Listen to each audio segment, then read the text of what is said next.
परमपिता परमात्मा पूर्ण ब्रह्म सर्व सृष्टि रचनहार सबके जनक संकट मोचन कष्ट हरण मंगल करण, ये कबीर परमात्मा की असीम रजा से आप सभी पुण्यात्माएं सत्संग सुनने के लिए सतलोक आश्रम बरवाला जिला हिसार हरियाणा में उपस्थित हुए। पुण्यात्माओं, आप देखते हैं कि कोई भी कार्य सफल करने के लिए उसमें जी तोड़ मेहनत करनी पड़ती है, परिश्रम करना पड़ता है। उसमें धन भी व्यय करना पड़ता है और समय भी खूब लगाना पड़ता है, तभी हम उसको सफल कर पाते हैं। जैसे किसान फसल तैयार करता है और सर्दियों के मौसम में गेहूं की फसल में पानी की आवश्यकता होती है। रात्रि के समय उसको लाइट मिलती है या कोई नहर से सिंचाई का समय मिलता है।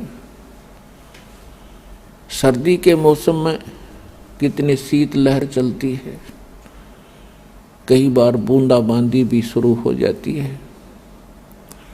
उस समय हम सभी अपने घरों में रजाई ओढ़ के ऊपर कंबल भी डालते हैं, सभी दरवाजे खिड़कियां बंद कर लेते हैं कहीं सर्दी ना लग जा। और जिस किसान को रात्रि के समय पानी प्राप्त होना हो नहर से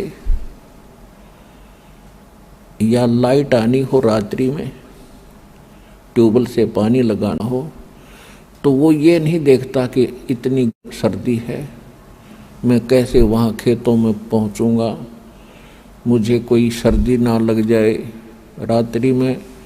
और भी बहुत सी समस्याएं होती हैं, कोई सर्प ना डस ले, हिंसक पशु ना हानि कर दे, लेकिन उन सब को चीरता हुआ किसान रात्रि में पहुंच जाता है एक सिंपल कंबल और खेस ओढ़ के। और जब वो पानी लगाता है उस कंबल को भी उतार के एक तरफ रख देता है और पानी के बीच में खड़ा हो जाता है, पानी लगाता है। अब वो बिल्कुल भी आलस नहीं करता, ना कर सकता, क्योंकि वो जानकार है, उसको ज्ञान है। यदि आज मैंने आलस कर दिया और पानी के लिए खेतों में नहीं पहुंचा तो फसल सूख जाएगी, मेरे बच्चे भूखे मरेंगे, मैं कंगाल हो जाऊंगा। इसलिए वो अपना इस काम को पूरा ही करके छोड़ता है, चाहे नमूनिया हो चाहे ना हो, सर्प डसे या ना डसे। अब वो क्यों उस कार्य को कर रहा है? क्योंकि उसको वो पूरा जानकार है इस मार्ग का। ठीक आज इतनी सर्दी में और इतनी दूर दूर से परमात्मा के बच्चे आए हैं, आपने ये तो मान लिया है कि यूँ काम तो करना ही पड़ेगा, तभी आप यहाँ आए हो, नहीं तो ये पड़ोस में से उठकर नहीं आ सकता आदमी जिसके भाग माड़े हैं। सौभाग्य आपका, धन है आपके माता पिता जिनसे जन्म हुआ। आपको ऐसे समय मानव शरीर और ये भक्ति मार्ग, ऋषि सर पटक कर चले गए, उनको नहीं मिला ये मार्ग, और आज आपको सहज में प्राप्त हो रहा है। कितनी कृपा है भगवान के आपके ऊपर। विचार करना। तो क्या बताया जाता है सत्संग के अंदर? मानुष जन्म दुर्लभ है, मिले न बारंबार, जैसे तरवर से पत्ता टूट गिरे, भाई बोर न लगता डर। बंदे तू कर बंदगी, जय चावे दीदार, ये अवसर मानुष जन्म का, भाई बोरन बारंबार। मानुष जन्म पाए कर जो नहीं रट हरि नाम, जैसे कुआ जल बिना फिर बनवाया क्या काम। वो पृथ्वीपति चकवे गए जिनके चक्र चलंत, ये रावण सरीखे कौन गुण भाई ऐसे गए अनंत। राम रटत दारिद्र भलो, टूटी घर की छान, वो सुंदर महल किस काम के, जा भक्ति नहीं भगवान। राम रटत कोड़ी भलो, चू चू पड़े जो चाम, वो सुंदर शरीर किस काम का, भाई जा मुख नाही नाम। परमपिता परमात्मा अपनी प्यारी आत्माओं को बार बार समझाते हैं कि ये मनुष्य जीवन आपको जो प्राप्त हुआ ये अनमोल है, और सतगुरु और सत्संग के अभाव से आप जो क्रियाएं कर रहे होते हो वो तो पशु पक्षी भी करते हैं। मनुष्य का केवल इतना ही काम नहीं है। और जो पुण्य परमात्मा की भक्ति नहीं करते वो तो अपना जीवन नाश कर ही रहे हैं, और जो भक्ति भी करते हैं और शास्त्र अनुकूल नहीं करते, मनमाना आचरण करते हैं, वो भी अपना अनमोल मनुष्य जीवन व्यर्थ कर रहे हैं। श्रीमद् भगवद गीता अध्याय नंबर 16 के श्लोक 23 और 24 में कहा कि अर्जुन, शास्त्र विधि को त्याग कर जो मनमाना आचरण करते, मनमानी भक्ति करते, जो सद्ग्रंथों में प्रमाणित नहीं है, उनको न तो कोई सुख होता है और न उनकी कोई सिद्धि होती है और न ही उनकी परम गति होती है, अर्थात व्यर्थ, यूजलेस। फिर क्या फायदा वो डरे ढोण का। हम साधना भी कर रहे हैं वो भी गलत, और नहीं कर रहे हैं तो वो भी गलत। तो सत्संग में आने से पता चलता है कि मनुष्य जीवन किस लिए प्राप्त हुआ था, और इसके एक श्वास की कितनी कीमत है।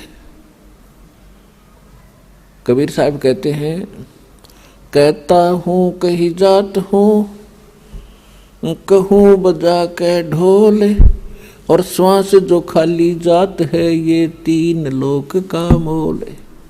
मनुष्य जीवन का एक श्वास कितना वैल्यूएबल है, कितना कीमती है कि 3 लोक भी इसके बराबर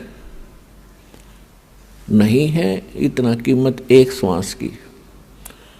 तो इसको कैसे सदुपयोग करना है। श्वास उश्वास में नाम जपो, व्यर्था श्वास मत खो, ना जाने इसे श्वास को, आवण हो कि न हो। राम नाम रटते रहो, जब तक घट में प्राण,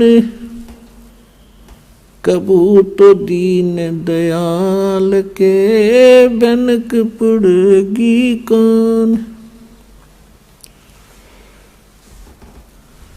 परमात्मा कहते हैं कि श्वास उस श्वास में नाम जपो।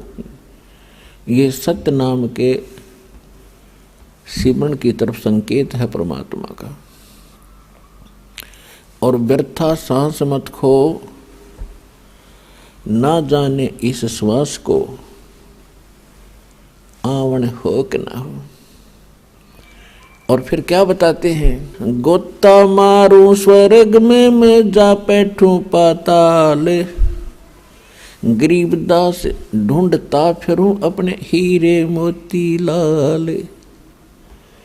आप जी को परमात्मा कहाँ से लाए हैं खोज कर ढूंढ कर, कारण कोई भी बनाया दाता ने, कोई टीवी चैनल को माध्यम बनाया या कोई बुक किसी भगत बहन भाई के द्वारा आप तक अपना संदेश पहुंचाया, तो आप कितने किस्मत वाले हो, आप कितने लाडले हो उस भगवान के, और आप कितना कष्ट उठा रहे हो इस काल के लोक में। अभी कष्ट का तो आपको पता है, लेकिन आप कितने प्यारे हो परमात्मा के, ये दास को पता है। और इसका इब लाभ उठाइयो। बहुत युग हो गए आपने या गफलत करते, अब यह गफलत ना करना। बड़ी मुश्किल से ये रास्ता मिलता है, इससे भी दुर्लभ है मनुष्य जीवन मिलता है।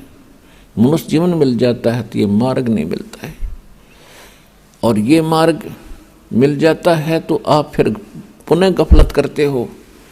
पुनः गफलत क्यों करते हो? क्योंकि ये परमात्मा सुख सागर है और आपको सुख घने देगा, क्योंकि इसका स्वभाव है। और ये सुख आपका फिर दुश्मन सिद्ध हो जाता है, भगवान से दूर हो जाते हो। तो परमात्मा से डिमांड करना, जैसे भगवान हमें गाइडलाइन दे रहे हैं, सुख के माथे पत्थर पड़ो, जो नाम हृदय से जावे, बलिहारी उस दुख के, जो पल पल नाम रटावे। परमात्मा कहते हैं आग लगाए से सुख है, जिस तो भगवान की भूल पड़े। हे परमात्मा ऐसा दुख दिए रखना ताकि तेरी याद बनी रहे। आज ये दुख जो आप यहाँ आए हो आपके लिए वरदान सिद्ध हो गया। ये सुखी है माचे फिरें, जिनके पिछले पुण्य ज़्यादा हैं वो आज सुखी हैं, क्योंकि उनकी बैटरी चार्ज है। वो ये सोच रहे हैं हमारा क्या बिगड़ेगा। हमें पता है, परमात्मा की दूरबीन से हम देखते हैं आगे क्या होगा उन लोगों के साथ जो आज भक्ति नहीं करते। फिर पीछे तू पशुआ की जय गद्दा बैल बनाई, ये 56 भोग कहाँ मन बोरे, कहीं कुरडी चुरने जाई। ये भगवान कह रहे हैं, आम इंसान की बात नहीं है ये। उसके बाद क्या होगा जो आज भक्ति नहीं करते? फिर पीछे तू पशुआ की जय गद्दा बैल बनाई, और ये 56 भोग कहाँ मन बोरे, कि तो कुरडी चरने जाई। आज कैसा भोजन खाते हो, किस प्रकार गर्मी सर्दी से आप बचकर अपना सुरक्षित हो। यदि भक्ति नहीं करोगे तो ये मनुष्य जीवन के सांस पूरे होंगे, आपका जीवन अंत होगा। उसके बाद कहते हैं गद्दा या बैल की योनि में आप जाओगे। फिर ये आहार, आज आप समय पर चाय पीते हो, समय पर दूध पी लेते हो, भूख प्यास समय पर निवारण कर लेते हो, तो उस समय क्या बनेगी आपके साथ? फिर पीछे तू पशुआ की जय गद्दा बैल बनाई, और ये 56 भोग कहाँ मन बोरे, कि तक कुर्डी चली जाए। तो ये बात भगवान बिना हमें कौन बतावे। तो परमात्मा कहते हैं अपने आप आकर के हमें बताते हैं। आखिर तुझको कौन कहेगा, गुरु बिन आत्म ज्ञान, मन ने की कर ले 2 दिन का मेहमान। हमने लाखों वर्ष का जीवन भी जीने को मिला है, लाख वर्ष का, और वो भी चला गया। सतयुग में, त्रेता में भी कई हजार वर्षों का, 50-40 हजार वर्ष का जीवन होता था, और वो भी अंत हो गया। द्वापर में भी 1000 के आसपास जीवन होता था प्रारंभ में मनुष्य का, वो भी गया। और अब 100 से ऊपर होता था कलयुग के प्रारंभ में, और आज 60, 70, 80 साल में सबकी टिकट कट लेती है। तो परमात्मा कहते हैं इस जीवन में यदि भक्ति नहीं करी, चाहे लाख वर्ष के 100 लाख वर्ष जी लो, व्हाट इज यूज, क्या लाभ है इसका?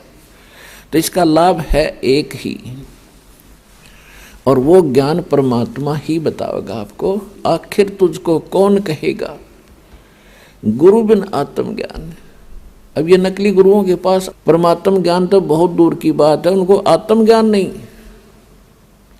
और अभी तक ये डंडोरा पीटा करते थे कि आत्मज्ञान हो जाए, आत्मज्ञानी था फलाना। आत्मज्ञानी से क्या होगा जब तक परमात्म ज्ञान नहीं है। आत्मज्ञान का अर्थ है कि मैं कौन हूँ, कहाँ से आया हूँ, मेरा उद्देश्य क्या है, ये तो है आत्मज्ञान। मैं क्यों जन्म और मर रहा हूँ। अब ये पता भी लग गया कि भी हम जन्म मरते हैं, अगले जन्म में पशु पक्षी भी बनते हैं। तो जब तक उस परमात्म ज्ञान नहीं है, परमात्मा मान उस परमात्मा की जानकारी नहीं है, वो कैसे प्राप्त हो, ये जन्म मरण कैसे कटे, ये रोग कैसे छूटे हमारा, और कैसे हमारे दुख निवारण हो, वो ज्ञान नहीं है, तो उस आत्मज्ञान का फायदा क्या। अब सूक्ष्म वेद में कहा कि कूप की छाया कूप के माही, ऐसा आत्मज्ञाना कुएं की छा। कुएं की छाया कुएं तक सीमित है, उसका बाहर कोई लाभ नहीं।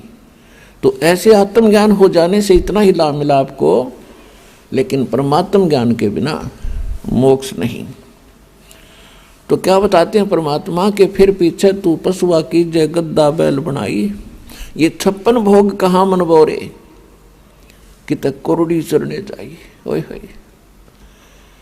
पुण्यात्मा, आज इंसान का यह बात कति गला नहीं उतरती कि कल को हम गधे भी बनेंगे। यदि किसी को कहा जाता है, स्वाभाविक कोई कह दे तो नाराज हो जा कि तू गधा बने, तेरा बाप बने, मैं क्यों बनूं, कोई बात हुई है। तो हमारी बुद्धि कति गाम जारी है, काल ने ठप कर रखी है। यह सत्संग में आने से ओपन होती है, और यह आने का समय किसी के पास है नहीं। परमात्मा कहते हैं, चारों युग में संत पुकारे और कूक कहा हम हेल रे, हीरे माणिक मोती बरसे, ये जग चुगता ढेल रे। परमात्मा कहते हैं कि चारों युग में मैं आता हूँ अपने सतलोक से चलकर। सतलोक कौन सा स्थान है, जो गीता अध्याय नंबर 18 के श्लोक नंबर 62 में कहा कि अर्जुन तू सर्वभाव से उस परमेश्वर की शरण में जा, उसकी कृपा से तू परम शांति को और सनातन परम धाम को प्राप्त होगा। वो सनातन परम धाम जिसको शाश्वतम स्थानम कहा है गीता में, वो सतलोक है। और कबीर परमात्मा वो परम अक्षर ब्रह्म है जिसकी शरण में जाने के लिए ये गीता ज्ञानदाता कह रहा है। और वो क्या कह रहा है कि सतयुग में सत सुकृत कह टेरा, त्रेता नाम मुनिंदर मेरा, द्वापर में करुणा में कहाया, कलयुग नाम कबीर धराया।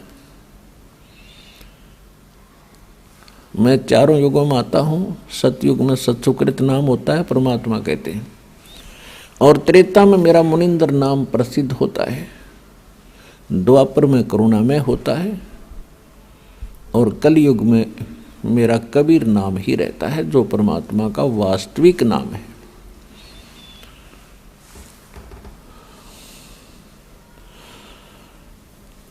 तो चारों युग में परमात्मा आते हैं, अपने सतलोक से आते हैं, सहशरीर आते हैं, अच्छी आत्माओं को मिलते हैं। और यही प्रमाण हमारे वेद बताते हैं। ऋग्वेद मंडल नंबर 9 सूक्त 86 के मंत्र 26 और 27 में, ऋग्वेद मंडल नंबर 9 सूक्त 82 मंत्र 1, 2, 3 में, ऋग्वेद मंडल नंबर 9 सूक्त 54 मंत्र 3 में, ऋग्वेद मंडल नंबर 9 सूक्त 20 मंत्र 1 में, ऋग्वेद मंडल नंबर 9 सूक्त 1 मंत्र 9 में, ऋग्वेद मंडल नंबर 9 सूक्त 94 के मंत्र 1 में, ऋग्वेद मंडल नंबर 9 सूक्त 95 मंत्र 2 में, ऋग्वेद मंडल नंबर 9 सूक्त 96 के मंत्र 16 से लेकर 20 में, और भी अनेक स्थानों पर ये प्रमाण है कि परमात्मा ऊपर सतलोक में रहता है, अमर धाम में, और वहाँ सिंहासन पर विराजमान है राजा के समान। जैसे राजा लोग मुकुट माकुट पहन के अपने राजगद्दी पर विराजमान होते हैं, ऐसे परमात्मा वहाँ सतलोक में राजा के समान है देखने में, और वहाँ से गति करके आते हो परमात्मा। उनका कबीर देव नाम है, कबीर साहब नाम है। वेदों में कबीर देव लिखा है, हम उसको कबीर साहब कहते हैं। देव माने भगवान होता है, तो वेद बताते हैं कि वो कबीर देव नाम है उसका, हम कबीर साहब कहते हैं। और वो यहाँ आकर अच्छी आत्माओं को मिलते हैं और उनको यथार्थ ज्ञान से परिचित कराते हैं। फिर परमात्मा से प्राप्त उस ज्ञान से परमात्मा के सतलोक को, सचखंड को आँखों देख के फिर वो परमात्मा की प्यारी आत्मा उस परमात्मा के गवाह बनते हैं, आँखों देखा परमात्मा की जानकारी देते हैं। और ऋग्वेद मंडल नंबर 9 सूक्त 94 के मंत्र 1 में कहा कि वो परमात्मा कवियों की तरह आचरण करता हुआ अपने तत्व ज्ञान को स्वयं ही बोलता हुआ फिरता रहता है। ऋग्वेद मंडल नंबर 9 सूक्त 95 के मंत्र 2 में कहा कि वो परमात्मा भक्ति के उन रहस्यमयी मंत्रों को आविष्कार करता है जो आज तक किसी को पता नहीं होता। तो परमात्मा कहते हैं, सो हम शब्द हम जग में ल्याए, सार शब्द हमने गुप्त छुपाए। ये सो हम शब्द कबीर परमात्मा के अतिरिक्त किसी को मालूम नहीं था, और ना किसी वेद में, ना पुराण में, ना कुरान में, ना बाइबल में। केवल परमात्मा ने आकर ही ये सोहम शब्द की जानकारी दी है। और सोहम शब्द को दान करने का, देने का अधिकारी या तो परमात्मा थे, या परमात्मा की प्यारी आत्मा वो संत थे जिनको सीधे आकर मिले थे। कौन कौन? आदरणीय धर्मदास साहिब जी, आदरणीय मुल्कदास साहिब जी, आदरणीय दादू साहिब जी, आदरणीय नानक साहिब जी, आदरणीय गरीबदास साहिब जी, गांव सुडानी, जिला झज्जर, हरियाणा वाले, आदरणीय घीसा दास साहिब जी, गांव खेखड़ा, जिला बागपत वाले, उत्तर प्रदेश, आदरणीय स्वामी रामानंद जी, काशी वाले। इन महापुरुषों को परमात्मा मिले थे, इनको ये मंत्र दिया था सतनाम, और इनको एक प्रतिज्ञा दिला दी थी, प्रतिबंध लगा दिया था कि पिछली पीढ़ी तक इसको आप किसी को बताना नहीं, लिख अवश्य दो। तो उन्होंने अपनी अमृतवाणी में ये पूरे ज्ञान लिख दिया। तो ये ज्ञान परमात्मा की वाणी से चुरा कर ये नकली पंथों ने शुरू कर दिया, और ये अधिकारी है निसोम नाम देने के, उसके विषय में सूक्ष्म वेद में कहा है, बेखों के लश्कर फिरे ये बाणी चोर कठोर, सतगुरु धाम न पहुंचेंगे ये 84 के डोर। ये नरे नरे पंथ बना कर बैठ के परमात्मा कबीर जी की वाणी से कुछ शब्द चुरा कर, कुछ वाणी चुरा कर, कुछ मंत्र चुरा कर, बेखों के लश्कर फिरे ये बाणी चोर कठोर, वो सतलोक ना पहुंचेंगे ये तो 84 के ढोर। अनअधिकारी व्यक्ति कोई लाइसेंस बना दे किसी का और सेम टू सेम बना दे, तो क्या वो सक्सेस होगा? कभी नहीं। जब वो पकड़ा जाएगा दोनों को सजा होगी, बनाने वाले को और बनवाने वाले को, क्योंकि वो अनऑथराइज्ड है, यानी उसको गलत बना के दे रखा, तो दोनों दोषी हैं। इसी प्रकार ये संत जो नकली हैं, ये नाम भी दान करते हैं, तो अधिकारी ना होने के कारण अपना जीवन नाश कर रहे हैं और परमात्मा के बच्चों को उनसे दूर करके वो पाप के भागी हो रहे हैं। अब परमात्मा ने क्या बताया है कि वो चारों युगों में आते हैं, ये वेद भी बताते हैं। अच्छी आत्माओं को मिलते हैं। किन किन को मिले? आदरणीय धर्मदास साहिब जी को मिले, आदरणीय मुल्कदास जी को मिले, और कैसे मिलते हैं? वो परमात्मा आते हैं, उनको सचखंड ले जाते हैं, फिर उनको वापस छोड़ते हैं। उसके बाद वो प्यारी आत्मा परमात्मा की आंखों देखे उस सारे ज्ञान को, उस सारे व्यवस्था को अपने शब्दों में बयान करते हैं, बोलते हैं, सुनाते हैं। जैसे परमात्मा आते हैं, किन किन को मिले? अब आदरणीय गरीबदास साहिब जी को मिले, गांव छुडानी, जिला झज्जर, हरियाणा वाले को, कलयुग के अंदर। उनके विषय में आज जानकारी देंगे आपको। आदरणीय गरीबदास साहिब जी गांव छुडानी, जिला झज्जर, हरियाणा में उनका जन्म हुआ। वो किसान परिवार से थे, किसान जाट परिवार से। उनका मूल गांव था करौथा, जिला रोहतक में, जहाँ अपना आश्रम है। और वहाँ से करौथा गांव के मूल निवासी थे। उनके नानके थे छुडानी में। गरीबदास जी महाराज की माता के कोई भाई नहीं था, यानी गरीबदास जी के कोई मामा नहीं था। और जमीन गणी थी उसके नाना जी के पास, 1400 एकड़ जमीन थी लगभग। तो वहाँ गरीबदास जी के पूज्य पिताजी श्री बलराम जी धनखड़, गांव करौथा से, को वहाँ पर अपने घर पे रख लिया था, घर जमाई के रूप में। तो वहाँ जाने के भी 12 वर्ष के बाद गरीबदास जी का जन्म गांव छुडानी में हुआ था। संवत 1774 वैशाख की पूर्णमासी को, वैशाख पूर्णमासी संवत 1774 को गरीबदास जी का जन्म गांव छुडानी, जिला झज्जर, हरियाणा में हुआ। और सन 1727 में जब गरीबदास जी 10 वर्ष के हुए तो अपनी ही गौओं को चराने के लिए चरागाह में अपने ही खेतों में गए हुए थे लेकर के। उनके साथ में गांव के और भी बहुत से पाली थे, ग्वाले थे,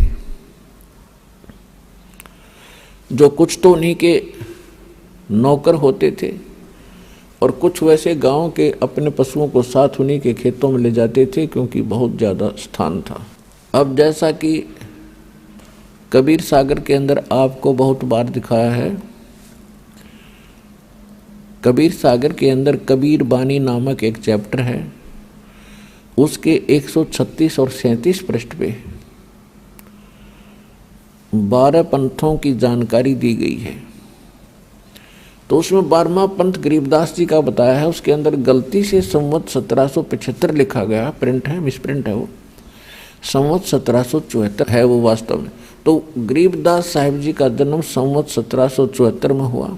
तो परमात्मा ने धर्मदास जी को बताया था कि संवत 1774 होई ता दिन प्रेम प्रगट है जग सोई। वो 12वां पंथ होगा गरीबदास जी का कबीर पंथ में, और उसमें मेरी महिमा की वाणी प्रगट होगी, उसके द्वारा पुनः मैं प्रगट करवाऊंगा। तो परमात्मा ने जो बोला है उसका वचन अमिट होता है, अडोल होता है, और जो कहा वो पार होता है, सफल होता है। उसी आधार से परमात्मा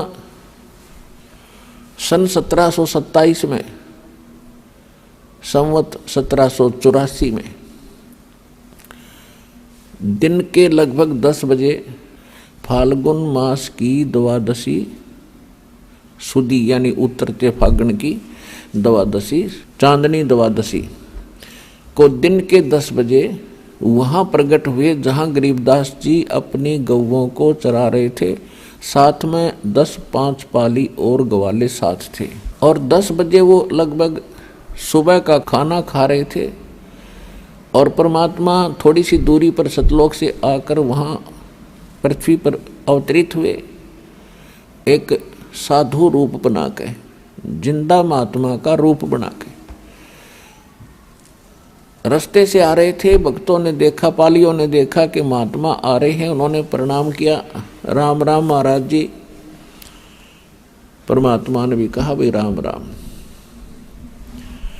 आओ महाराज जी बैठो, खाना खा लो। परमात्मा विराजमान हो गए और कहा भी खाना तो मैं अपने घर खा के आया हूँ अपने गांव में। बड़े छोटे पाली सब प्रकार के थे, कोई 30 वर्ष का, कोई 50 वर्ष का, सबसे छोटे गरीबदास जी थे 10 वर्ष के। तो उन्होंने कहा कि आपका गांव कौन सा है? परमात्मा से पूछा। परमेश्वर ने कहा कि मेरा गांव सतलोक है भाई। अब उन पालियों को पता नहीं होगा कोई गांव का नाम सतलोक है। ठीक है महाराज जी, खाना नहीं खाते हो तो दूध तो पीना ही पड़ेगा। परमात्मा बोले अगर पिलाओगे दूध तो कंवारी गायों का दूध पीता हूं। तो जो बड़े पाली थे एज्ड, वो कहने लगे बाबा जी तेरी नीयत को ना दूध पीने की, आप तो मजाक करते हो। कंवारी गाय कभी दूध देती है? परमात्मा ने कहा कि देख लो भाई, आप कह रहे हो कि हम अतिथि को अवश्य कुछ खिला पिला कर भेजते हैं, तो मैं खाने को तैयार हूं, मुझे कंवारी गाय का दूध पिला दो। गरीबदास जी 10 वर्ष के बालक खड़े हुए, एक कंवारी बच्चिया को पकड़ दे गले से, उसके रस्सी बांध रखी थी जेवड़ी, और लाकर खड़ा कर दिया कि महाराज जी देखियो इसके कोई बच्चा नहीं, ये कैसे दूध देगी? परमात्मा ने कहा कि दूध निकालने का कोई पात्र है तुम्हारे पास? उन्होंने एक छोटा सा मटका था मिट्टी का, साफ धो धा कर धर रखा था कि ये है, लो जी साफ है बिल्कुल। परमात्मा ने कहा कि इसके सतन के नीचे रखो। गरीबदास जी पकड़ कर बैठ गए। बच्चा था वो तो खुशी मना रहा था कि देखेंगे बाबा जी कैसे दूध निकाल लगा। परमात्मा ने कमर पर हाथ मारा, बछिया का आशीर्वाद दे दिया। लंबे लंबे सतन हो गए और दूध की धार चारों थनों से लगातार बह चली और वो पात्र भरते ही अपने आप बंद होगी। बोलो बंदी छोड़ कबीर परमेश्वर जी की जय।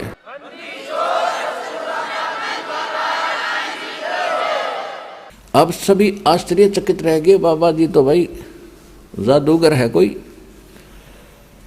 अब गरीबदास जी ने कहा कि लो महाराज जी पी लो। परमात्मा ने कुछ दूध पान किया और फिर कहा पालियो ये अमृत है भाई, लो तुम भी प्रसाद ले लो। ये यहाँ का नहीं है, मेरे सतलोक से आया है, इस पवित्र पशु में। अब वो पाली तो मना कर गए कि हम ना पीवें तेरा जूठा, और ये कुंवारी गाय का निकाल दिया जादू जंत्र से, को पाप लगेगा कुंवारी गाय का दूध पीवा हमें। और तेरी जात का भी रहना तो कौन सी जाति से संबंध रखता, तेरा जूठा तो कभी नहीं पिएंगे हम। अब कहते हैं ना सकल पदार्थ हैं जग माही और कर्म ही नर पावत नाही। गरीबदास जी ने कहा जी मुझे दो भगवान आपका जूठा प्रसाद, आपका ये अमृत कब कब मिले हमें। ऐसे करके उन्होंने कुछ दूध उन्होंने भी पिया। बाकी सभी पाली वहां से उठकर चले गए दूर के ये बाबा जी जादूगर है, यो कहीं तुम्हारा कोई टूना टोटका ना कर दे। दूर चले गए, खेतों में अपने पशुओं को दूर ले गए। गरीबदास जी अकेले रह गए। दाता चाव यही थे, वो तो आए जिसके लिए थे, सारा खेल करने के लिए। उनको लगे समझाने बेटा भक्ति किया करो। गरीबदास ये जीवन सदा नहीं रहेगा, असंग जन्म आपको जन्म और मरता होगे। अभी तक आप यहीं भटक रहे हो। एक स्थान और है जहां मैं रहता हूं और जहां तुम पहले रहा करते थे। और गरीबदास यहाँ तो तेरे दादा गए, पड़दादा गए, कहाँ गए महाराज जी वो तो सभी, और आप भी जाओगे। आज यहाँ जन्मे हो, अगले जन्म में पता नहीं कौन सी कंट्री में, कौन से देश में तुम्हारा जन्म होगा। यहाँ आप मांस छूते नहीं और वहाँ मांस के अतिरिक्त कुछ खाओगे नहीं। वहाँ कर्म बिगड़ेंगे तुम्हारे, बुरा हाल हो रहा है। छोटे बालक का जल्दी असर होया करे, बहुत प्रभावित हुआ, एकदम सीरियस हो गया और कहा महाराज ऐसा भी कोई स्थान है क्या, हमारी जन्म मृत्यु भी समाप्त हो सकती है? तब परमात्मा ने कहा हाँ हो सकती है, मैं आपको ऐसा मंत्र दूंगा, ऐसा भक्ति विधि बताऊंगा जिससे बेटा तुम्हारी जन्म मृत्यु भी मिट जाएगी। तब गरीबदास जी ने कहा कि वो स्थान आप जो बता रहे हो मालिक, उसके एक बार दर्शन हो तो विश्वास हो। परमात्मा तो जानबूझ कर ही आए थे और उनको गवाह बनाना ही था। कहा बेटा ठीक है, ये मंत्र प्राप्त कर। प्रथम मंत्र दिया 5 नाम का, जो आप जी को अब 7 नाम के दिए जाते हैं। तो उनको लेकर के सचखंड गए। रास्ते के अंदर सभी ब्रह्मा जी का लोक, विष्णु जी का लोक, शिव जी का लोक, स्वर्ग, नरक, पितरलोक, जहाँ भी जैसी व्यवस्था है वो सब आँखों दिखाई। स्थूल शरीर यहीं छोड़ गए, आत्मा को निकाल लेते हैं। इसके अंदर एक और शरीर है जो इससे कहीं बेहतर है, अच्छा है। और वो दो स्थूल शरीर में जैसा आकार होता है वैसा ही सेम टू सेम रहता है, जैसे एक फोटो कॉपी हो जाती है। ऐसे जब तक ये प्राणी दूसरे शरीर को प्राप्त नहीं करता तभी तक मनुष्य शरीर से निकला हुआ प्राणी मनुष्य आकार में ही रहता है, उसका सेम टू सेम शरीर रहता है। चाहे वो पितर बन कर घूमो, चाहे कहीं देव रूप में हो, इस प्रकार स्वर्ग के अंदर हो। तो ऊपर फिर धर्मराज के दरबार में लेकर गए। धर्मराज के दरबार में जहाँ सभी प्राणियों का अकाउंट होता है, अच्छे और बुरे का, मृत्यु कब होनी है उसके पास लिखी है धर्मराज के पास। उसी दिन सबकी उस फिक्स टाइम पर उसी की तरफ से संकेत आता है। बहाना कुछ भी बनो मौत का, कोई रोग बनो, एक्सीडेंट बनो या कोई अन्य कारण बनो। तो ब्रह्मा विष्णु महेश के लोक में परमात्मा गरीबदास जी को लेकर गए। तो वहाँ उन्होंने बहुत आदर किया। फिर आगे धर्मराज के दरबार में गए। धर्मराज समझो चीफ जस्टिस ऑफ वन ब्रह्मांड, एक ब्रह्मांड का मुख्य न्यायाधीश है वो। और उसके सामने ब्रह्मा विष्णु महेश की भी हिम्मत नहीं पड़ती उससे जाकर के कहीं कुछ वाद विवाद करें। और जो ही परमात्मा धर्मराज के दरबार में पहुंचे, साथ में वो गरीबदास जी, क्योंकि परमात्मा ने उस प्यारी आत्मा का विश्वास दृढ़ करना था कि आई एम गॉड, मैं परमात्मा हूं। जब धर्मराज के दरबार में परमात्मा पहुंचे, वो न्यायाधीश अपने आप कुर्सी छोड़कर खड़ा हो गया। एक ब्रह्मांड का जो न्यायाधीश है वो खड़ा हो गया। अब इसमें क्या होता है कि आध्यात्मिक एक शक्ति है, आध्यात्मिक शक्ति जिसमें जितनी है वो ऑटोमेटिकली सामने वाले को प्रभावित कर देती है, उसके बस की बात नहीं होती। तो जो ही परमात्मा ने वहां प्रवेश किया तो एकदम वो न्यायाधीश एकदम खड़ा हो गया और करबद्ध हो गया। उसको मालूम हो गया कि ये परम शक्ति है कोई। तो परमात्मा ने जाकर के उसको क्या कहा कि धर्मराज कान खोल कर सुन ले मेरी एक वचन। मेरा कोई भक्त हो जिसने ये कह दिया कि मैं कबीर जी का भक्त हूं और वो प्रमाणित यानी मेरे अधिकारी संत से जिसको नाम प्राप्त हो, उसका अकाउंट भी मत करना, उसको कोई सजा नहीं देगा तू। तब धर्मराज ने कहा कि परमात्मा जो आपकी आज्ञा, मेरी क्या औकात है मैं आपके भक्त को सजा दे दूं, मैं लाख दोहाई मेरी। लेकिन मेरी एक समस्या है परमात्मा कि आपकी शरण में आने से पहले जिन्होंने जैसे कर्म किए हैं वो यहाँ का विधान है, वो उसको मैंने देने ही पड़ेंगे। मेरी पावर नहीं है कि मैं उसमें कुछ कम और अधिक कर दूं। उसके लिए कोई मेरे लिए कोई विकल्प बताओ, मेरी समस्या हल करो दाता। तब परमात्मा ने कहा कि जो मेरा भक्त ये कहे कि मैं कबीर जी का शिष्य हूँ, उनका बच्चा हूँ, उनका उपासक हूँ, तो उसकी जांच करो कि वास्तव में ये वो है कि नहीं, सच्चा है तो उसके बाद मेरे पास लेकर आ जाना इसकी बही को, अपनी को, इसके अकाउंट को, मैं उसको कैंसिल कर दूंगा, साइन कर दूंगा।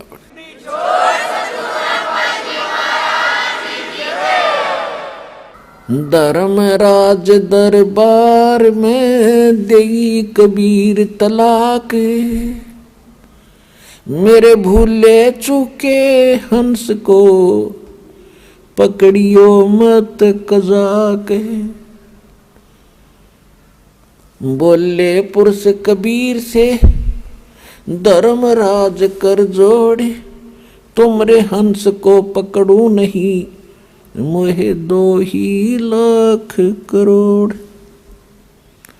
फिर क्या कहता है कि कर्मों से तीरथ है और अब जब पे नाम कबीर, वो तो मुझे पकड़ने पड़े, दाता जड़नी पड़े जंजीर। कि जो पहले इन्होंने कर्म किए हैं और अब आपकी शरण में आके आपका मंत्र जाप कर रहे हैं, आपके अनुयायी हो गए हैं, तो उनके जो पहले किए हुए कर्म हैं उनके आधार से तो मैंने इनको दंडित करना पड़ेगा, जड़नी पड़े जंजीर।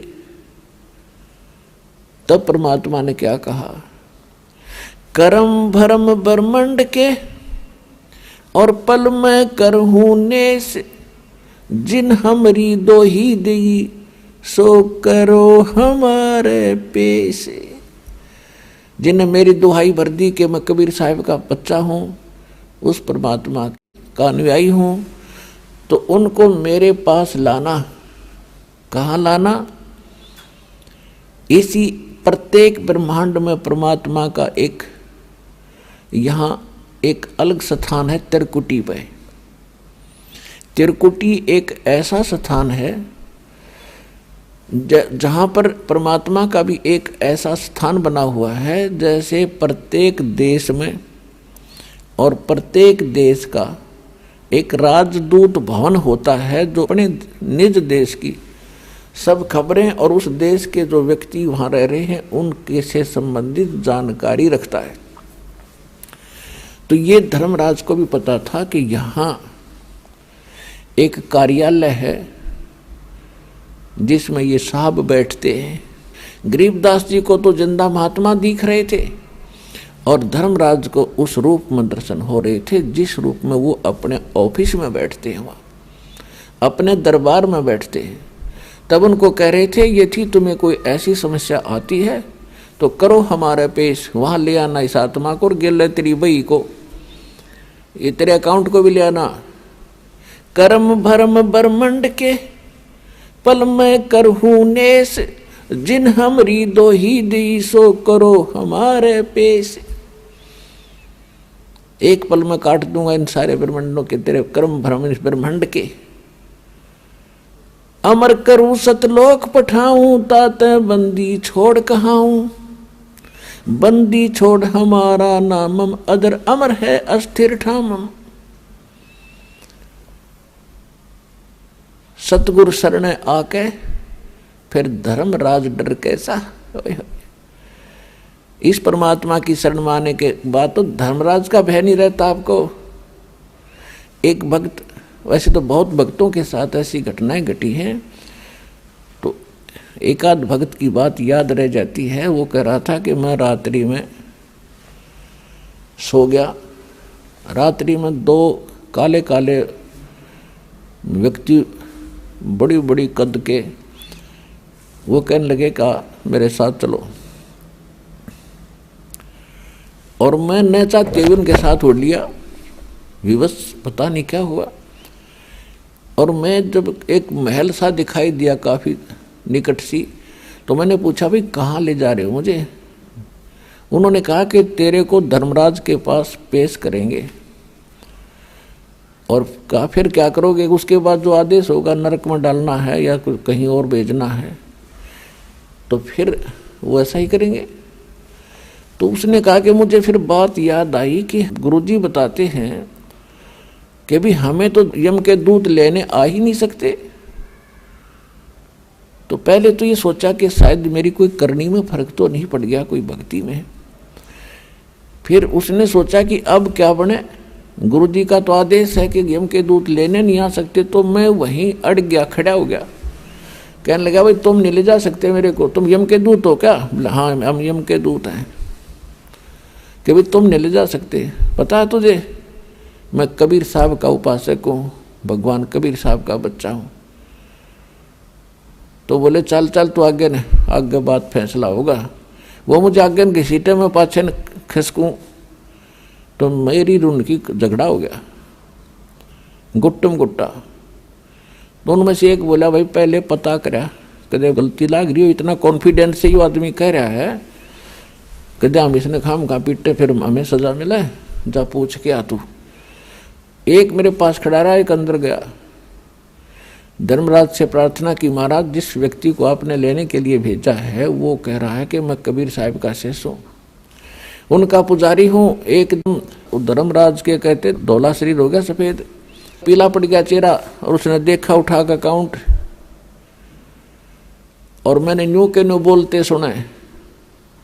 वो कह रहा है इसने वापस छोड़ दो, मरवाओगे मुझे भी। ये नहीं, वो दूसरा था भाई।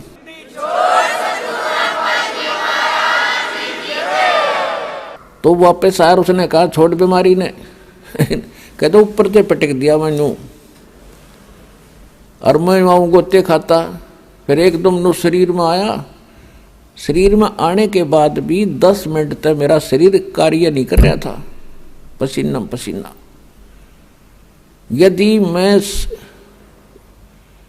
ऐसी दशा ना होती तो मैं ये सोचूं केवल सपना था, और शरीर में जान नहीं, 10 मिनट में हरकत में आए मेरे अंग।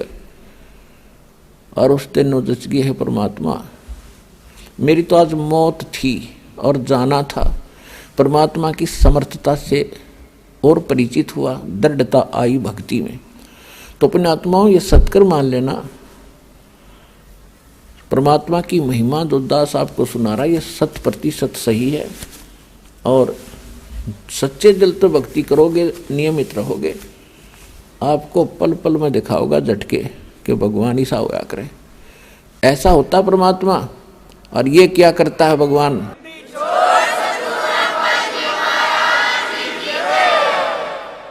उसके बाद परमेश्वर कबीर जी गरीबदास जी को सचखंड लेकर गए, 11वां द्वार पार किया, उसके बाद 12वां द्वार पार किया। अभी तक 10वां द्वार इसके ऊपर खड़दू उतार रखा था, बस लास्ट था 10वां द्वार। और एक ये जम्मू के अंदर एक मधु परमहंस कबीर पंथी, कबीर साहब की वाणी पढ़े हर सुनावरने का, मेरे जैसा ज्ञान ब्रह्मांड में नहीं। 11वां द्वार पा गया, 11वां द्वार, 11वीं खिड़की, आज तक किसी ने नहीं बताया। उसके प्रवचन सुने, उनके साथ ये आध्यात्मिक ज्ञान चर्चा भी आपने सुनी थी कल। तो ये नकली आदमी है, न कख का पता नहीं, कह का पता नहीं, ना भक्ति मार्ग ठीक, ना इनका ज्ञान सही। ये सदग्रंथों को ढंग से पढ़ कर समझ भी नहीं पाए, भक्ति तो बहुत दूर की बात है। तो 12वां द्वार पार करके सचखंड में जाया जाता है, सतलोक में। 11वां जो द्वार है वो परब्रह्म यानी अक्षर पुरुष के लोक में खुलता है। फिर अक्षर पुरुष के 7 संख ब्रह्मांडों को पार करके इतना क्षेत्र तय करना पड़ता हमने। फिर 12वां द्वार है जो अक्षर पुरुष के लोकों का अंत होता है और सतलोक में प्रवेश होता है। और उसके बीच का जो रास्ता वो गुप्त है, ऐसे घूम कर जाता है, उसको भंवर गुफा कहते हैं। और तब वहाँ जाया जाता है। 12वें द्वार पार करके सतलोक आता है और वहाँ परमात्मा है। जब वो सतलोक में पहुँचे, गरीबदास जी ने देखा वहाँ का नज़ारा, ओए होए होए, पुण्यात्माओं, यहाँ तो उस स्थान की महिमा की कोई तुलना भी नहीं कर सकते, किसी से हम कंपेयर करके आपको बता नहीं सकते। वो तो वहाँ जाकर देखोगे जब आनंद नारा होगा। बाकी कुछ मिलता जुलता उसका कुछ आभास आपको कराया जाता है। वहाँ सतलोक एक पृथ्वी है, जैसे यह धरती आप देख रहे हो ऐसी ही है, लेकिन उस पृथ्वी में प्रकाश गणा है।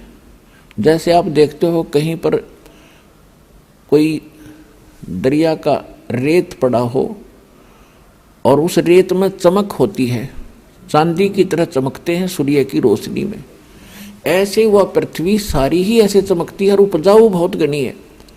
वहाँ पर सब बाग बगीचे हैं, झरने बहते हैं। यहाँ तो पत्थर के पहाड़ हैं, वहाँ हीरे और पन्ने होते हैं, इनके वो पहाड़ हैं, मोतियों के पहाड़ हैं। यहाँ तो कंकर पत्थर हैं, वहाँ मोतियों हीरों के पहाड़ हैं, और उन्हीं में बीच में पृथ्वी रेत है, उन्हीं में बाग बगीचे हैं, झरने बहते हैं, सफ़ेद रंग के सभी वहाँ सब वस्तुएं सफ़ेद कलर की होती हैं, यानी और एक तत्व से बनी हुई होती है।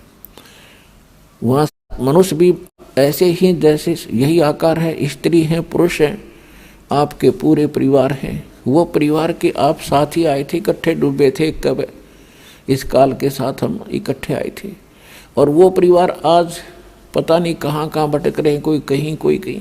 तो वहाँ जाकर आप फिर से ऐसे ही परिवार बनेगा जैसे आपका यहाँ हुआ है।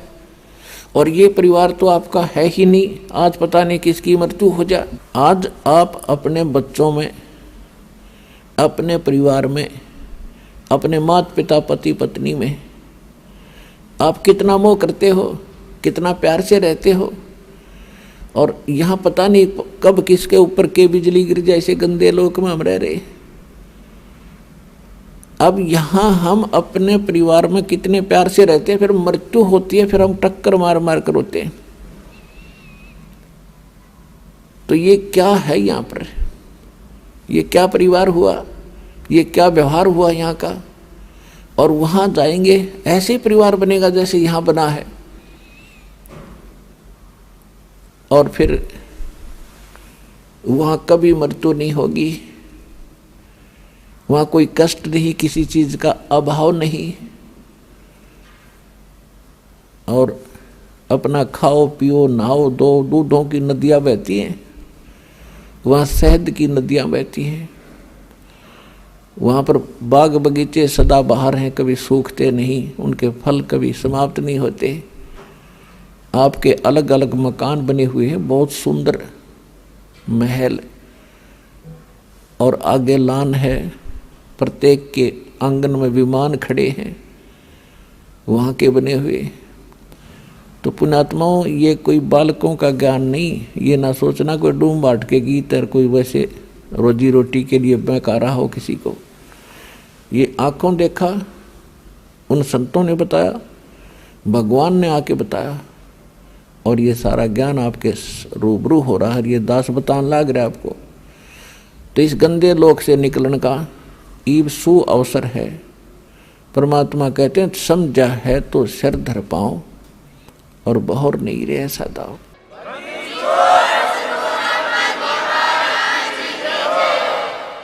और यहाँ की किसी वस्तु की इच्छा आपके मन में नहीं रहनी चाहिए। प्रथम तो यो ज्ञान ऐसा है कि यहाँ कति हृदय हटा देगा आपका इस गंदे लोक तय। यो लोक ठीक नहीं है, यहाँ की व्यवस्था सारी व्यर्थ है। देखो, ये तो आपने मान लेना चाहिए कि यहाँ से तो आपकी मृत्यु होगी, डेफिनेट होगी। वो कब होगी वो समय निर्धारित है। जैसे परमात्मा बताते हैं कि साथी हमारे चले गए, हम भी चालनहार, और कोई कागज में बाकी रह रही, तांत लगी है वार। अब जैसे कोई व्यक्ति मृत्यु को प्राप्त हो जाता है, दूसरे सोचते हैं इसको बीमारी होगी थी, एक्सीडेंट हो गया, यूं मर गया, हम अभी नहीं मरेंगे, चलो हम चलते अपना काम करते। वो भी यही सोच रहा था कि अभी नहीं मरेंगे। तो यहां कहते हैं ना जाने काल की कर डारे, और किस विध ढल जा पास आवे, और जिनाते सरते मौत खुड़क दी उन्हानों केड़ा हासावे। या नाचते हैं, गाते हैं, फिल्मी गाने सुनते हैं, 1 सेकंड में ना जाने कित बिजली गिर जाए, जगह जगह भूकंप आते हैं, और वो पता नहीं क्या क्या नाच रहे होते हैं, कूद रहे होते हैं, कोई गाने सुन रहा होता है, 1 मिनट में बिजली गिर जाती है, हाहाकार मच जाती है, सांस लेने का टाइम नहीं मिलता इनको। तो ऐसे गंदे लोक में तुम ऐसी खुशी मना रहे हो, तुम्हें डर नहीं रहा, तुम्हें ज्ञान नहीं है। 2 प्रकार के व्यक्ति यहाँ पर ऐसी गलतियाँ करते हैं। एक तो कति बालक होते हैं, उनको ज्ञान ही नहीं, वो सर्प को भी पकड़ लेते हैं, आग में भी हाथ डाल देते हैं। और दूसरे जिन्होंने भांग पी रखी हो या नशा कर रखा हो, वो व्यक्ति ही निर्भय होकर के ऐसे भयंकर स्थान पर और मस्ती में रहते हैं। इस ज्ञान से वह भांग उतारी जाती है, वो नशा उतारा जाता है, और वो बालक की बुद्धि आपकी समाप्त की जाती है, आपके विचार मैच्योर किए जाते हैं, मजबूत किए जाते हैं, स्वस्थ किए जाते हैं कि ये लोग ठीक नहीं है, यहाँ का भगवान ठीक नहीं है, यहाँ का कोई भी व्यवहार ठीक नहीं है। यहाँ से पीछा छुटवाने का समय केवल अब आया है। ये 4 युगों के बाद यही समय होता है। यह बिचली पीढ़ी अब प्रारंभ हुई है। 1951 में दास का जन्म हुआ, 1947 को भारत आज़ाद हुआ। उसके बाद शिक्षा धीरे धीरे पनपी है, ना कोई शिक्षा के निकट नहीं जाता था। और अब शिक्षा की इतनी आवश्यकता महसूस करवा दी भगवान ने, दया करी दाता ने, कि बच्चा बच्चा पढ़ा दिया अपने सब ने, चाहे जिसका बिल्कुल ब्योंत नहीं है, गरीब भी व्यक्ति हो, विचारता बेटा बेटी ने खूब पढ़ा दूं, अच्छा इनको शिक्षा दिवा दूं। तो इस शिक्षा का परमात्मा ने प्रेरणा की, और इस शिक्षा का लाभ आपको ईब मिलेगा। यहाँ बड़ी अच्छी बात है, शिक्षा ग्रहण कर ली, पढ़ लिए बच्चे, बहुत अच्छी ट्रेनिंग भी कर गए। 1 करोड़ बच्चे पूरे हिंदुस्तान में शिक्षा पूरी करके और अपने रोजगार के लिए चल पड़ते हैं। कितनों को नौकरियां मिलती हैं? मान लीजिए 10% ने, 10 लाख ने मिल गई 1 वर्ष में नौकरी, तो 90 लाख क्या कर रहे हैं? उनको तो कोई राहत मिली नहीं, अपना वही दैनिक कार्य जो परंपरागत होता है उसी को कर रहे हैं। तो इसका उद्देश्य ये था दाता ने आपको शिक्षित कराने का कि आप भगवान पहचान सकते हो और सदग्रंथों को देख सकते हो, विश्वास कर सकते हो। कबीर इज गॉड, हमारे सदग्रंथ क्या बताते हैं। और इसको जानकर आप फिर सतलोक की भी इच्छा करोगे। जब आप यहाँ छोटी मोटी कोई जॉब प्राप्त करने के लिए कितने संघर्ष करते हो, न्योछावर हो जाते हो, 20 वर्ष तक बच्चे को पढ़ाते हो, खूब खर्चा करते हो कि किसी प्रकार इसको ये वस्तु प्राप्त हो, सुखी हो। और जब आपको पता चलेगा कि ये तो इससे हटकर भी एक और वस्तु है जो इस मनुष्य जीवन से हमने करनी थी और बच्चों से करवानी थी, वह भूल रहे थे, वो अब पता चलेगा। इसका यही काम है। शिक्षा नहीं देता दाता आपको, 4 युग चले गए। अगर छोटा मोटा अक्षर ज्ञान होता था तो उसको रोजी रोटी आधार नहीं होता था। आज तक आप देख रहे हो, अपना ही इतिहास देख लो, हिंदुस्तान का इतिहास देख लो, पिछला 100 वर्ष, 200 वर्ष, 300 वर्ष कौन पढ़ा करता था? एक ब्राह्मण वर्ग था, संस्कृत पढ़ा करते थे, वो परंपरागत, और सदग्रंथों को जानते थे। उनका यही काम दे रखा था कि आप इन सदग्रंथों को पढ़ो। आप फ्री छोड़ दिए समाज ने, ब्राह्मण लोग, कि तुम इन सदग्रंथों को पढ़ो, शिक्षा ग्रहण करो, हमें समझाओ। अब उन्होंने उनके लिए उनकी वो भी रख दी, वे तुम्हारी पूजा भी देंगे, दक्षिणा देंगे तुम्हें, तुम अपना एक का काम करो, अपना परिवार पोषण भी करो और सदग्रंथों को पढ़ो, हमें समझा दो। इतनी सी बात। तो इन ब्राह्मणा गया समझ में नहीं आई सदग्रंथ, और परमात्मा आए 600 वर्ष पहले, ये सच्चा ज्ञान बताने लगे तो विरोध कर दिया, इन ब्राह्मणों ने करवा दिया। ब्राह्मण कोई जाति नहीं है पुण्यात्माओं, क्योंकि हम अपने अपने वर्ण में पैदा होकर उसी को सत्य मानते हैं, श्रेष्ठ मानते हैं, और कोई उसके विषय में थोड़ा सा बोलता है तो हमें दुख होता है। ये भी हमारी बाल बुद्धि ही होती है, बचपना ही होता है। अब देखो, ब्राह्मण, आज हम ब्राह्मण कुल में जन्मे हैं, मृत्यु के बाद हम शूद्र घर में भी जन्म ले सकते हैं, क्योंकि हमारे संस्कार बहुत पुराने आपस में रले मिले हैं, और हम पशु पक्षी योनि में भी जाएंगे। फिर भी ब्राह्मण कोई जाति से नहीं होता, कर्म से होता है। जो ब्राह्मण यानी पंडिताई गुरुआई करते हैं, जो ज्ञान प्रचार करते हैं, उनको ब्राह्मण कहते हैं, विद्वान कहते हैं। मेरे पूज्य गुरुदेव जी ब्राह्मण कुल में जन्मे थे। गांव बड़ा पैंतावास, जिला भिवानी, चरखी दादरी के पास एक गांव है। ब्राह्मण कुल में जन्मे थे और वो कभी ब्राह्मण नहीं कहते थे, आप अपने आप को एक भक्त या संत कहते थे। और मेरे दादा गुरुजी यानी गुरुजी के गुरुजी गांव छावला दिल्ली में, गांव छावला दिल्ली के वो जाट थे। और 15-16 वर्ष की आयु में मेरे परदादा गुरुजी के साथ वो चले गए थे, यानी उनके गुरुजी के साथ। और उन्होंने, मेरे जो परदादा गुरुजी थे, उन्होंने मेरे दादा गुरुजी को शिक्षा ग्रहण करवाई। इंटेलिजेंट थे, काशी विद्यापीठ से उनको पढ़ाया, 4 विषय के आचार्य बन गए वो। और उनको पंडित चिदानंद नाम से जाना जाने लगा, पंडित ब्राह्मण। और उनका सोनीपत जिला में खरखोदा तहसील के पास एक छोटा सा गांव है गोपालपुर।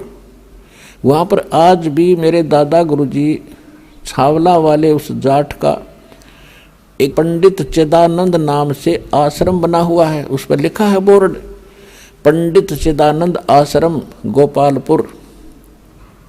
वो जाट होते हुए पंडित कहलाए, और मेरे पूज्य गुरुदेव जी ब्राह्मण होते हुए भी कहा करते, नहीं मैं वो पंडित नहीं हूँ, वो आचार्य नहीं हूँ जो जिन्होंने पंडिताई यानी शिक्षा ग्रहण की। पंडित उसको कहते जो विद्वान हो जाए। गुरुजी कहते थे मैं संत हूँ, भक्त हूँ, और आप भी कल्याण कराता हूँ और आपका भी उद्धार करता हूँ। पंडित तो मेरे गुरुजी थे। तो इसी प्रकार जो दास आपको ये कह रहा है, जिनको सदग्रंथों का ज्ञान होता था हम उनको पंडित कहते थे। ब्राह्मण उसी को कहते हैं, भक्त को ब्राह्मण कहते हैं। ब्राह्मण उसको कहते हैं जो परमात्मा से परिचित हो जाता है, ब्राह्मण सोए जो ब्रह्म पहचाने। तो कहने का भाव यह है कि उन पंडितों ने जिन्होंने इन सदग्रंथों को पढ़ा वो विद्वान बने, वो इनको समझ नहीं सके। पढ़ना अन्य चीज होता है, समझना मूल वस्तु है। गुरु बिन काहू न पाया ज्ञाना, जो थोथा बुस छिड़े मूड किसाना। भाई सतगुरु बिन काहू न पाया ज्ञाना, जो थोथा बुस छिड़े मूड किसाना। भाई गुरु बिन वेद पढ़े जो प्राणी, समझन सार रहे अज्ञानी। तो पुण्यात्माओं, इस दास से पहले और उन महापुरुषों के अतिरिक्त जिनको भगवान सीधे मिले या परमात्मा के अतिरिक्त इस विश्व में किसी को भी अध्यात्म ज्ञान नहीं था। ये सभी वेद ज्ञान विरुद्ध साधना बताते और करते रहे ब्राह्मण होकर के। ये सभी अज्ञानी थे। अपने आत्माओं, ये शब्द यदि कहीं कहा जाए बगैर प्रमाण के तो इंसान का गला नहीं उतरा, बल्कि नू का यो मूर्ख आदमी है, सब न अज्ञानी बतावे। अज्ञानी का अर्थ है जिनको अध्यात्म ज्ञान नहीं, वेद ज्ञान नहीं, गीता ज्ञान नहीं, पुराणों का भी वो ज्ञान नहीं, यानी हमारे सदग्रंथों से अपरिचित जो गुरु हैं वो अज्ञानी हैं और वो गुरु पद बेशक प्राप्त किए हैं। तो इन बातों का धीरे धीरे समाज को पता भी चलेगा, क्योंकि इसीलिए आपको शिक्षित किया है। प्रमाण दास आपके रूबरू करता ही रहता है, आगे भी करते रहेंगे। अब जो प्रसंग चल रहा है हम उसी पर आते हैं। अब परमात्मा लेकर के गरीबदास जी की आत्मा को और सचखंड पहुंचे, सतलोक में पहुंचे। सतलोक का आपको दास वर्णन कर रहा है कि वहाँ 3 पोर्शन है सतलोक के, सचखंड के। जैसे अपने राजधानी है दिल्ली की, एक तो उसमें बाह्य क्षेत्र है बाहर का जिसमें गांव आते हैं, वो भी दिल्ली ही कहलाती है। और फिर उसके बाद आता है शहर का हिस्सा जहाँ बाजार बने हुए हैं, वो सेकंड पोर्शन। उसके बाद आता है अपनी राजधानी स्थान, अपने जो राजा लोग रहते हैं, प्रधानमंत्री जी रहते हैं, राष्ट्रपति जी रहते हैं, यानी वो स्थान, वो तीसरा स्थान है। तो इसी प्रकार उस सतलोक के भी 3 पोर्शन हैं।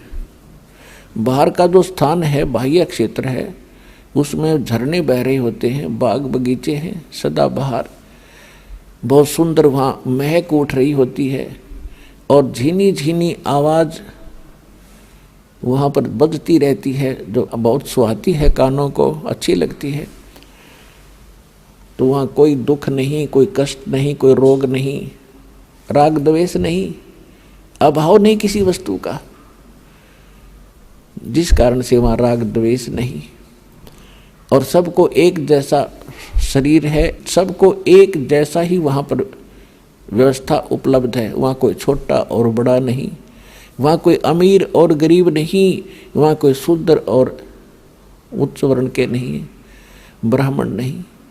तो वहाँ फिर राग द्वेष होता ही नहीं। और वैसे भी वो शरीर जो आपको मिलेगा वो शुक्रम कायम ऐसना विरम, वहाँ जो आपको शरीर प्राप्त होगा उसमें नाड़ी तंत्र नहीं होगा, एक तत्व से बना हुआ होगा। उसकी बनावट और उसके अंदर जो मशीनरी है वो बहुत अच्छी होती है, वो कभी नाश नहीं होती। और वहाँ जो आप खाते पीते हो वो कहीं विसर्जन करने के लिए नहीं जाना पड़ता, उस बॉडी में उतना ही कंज्यूम हो जाता है। उसमें एक ऐसा सिस्टम मालिक का अपनाया हुआ है। तो कहने का भाव ये है कि वो सुख हम यहाँ खोज रहे थे युगों से। अब जैसे नमक की बोरी में 1000 बोरी रखी हो नमक की, उसमें खांड का टेस्ट कोई ढूंढे तो वहां तो हो ही नहीं सकता।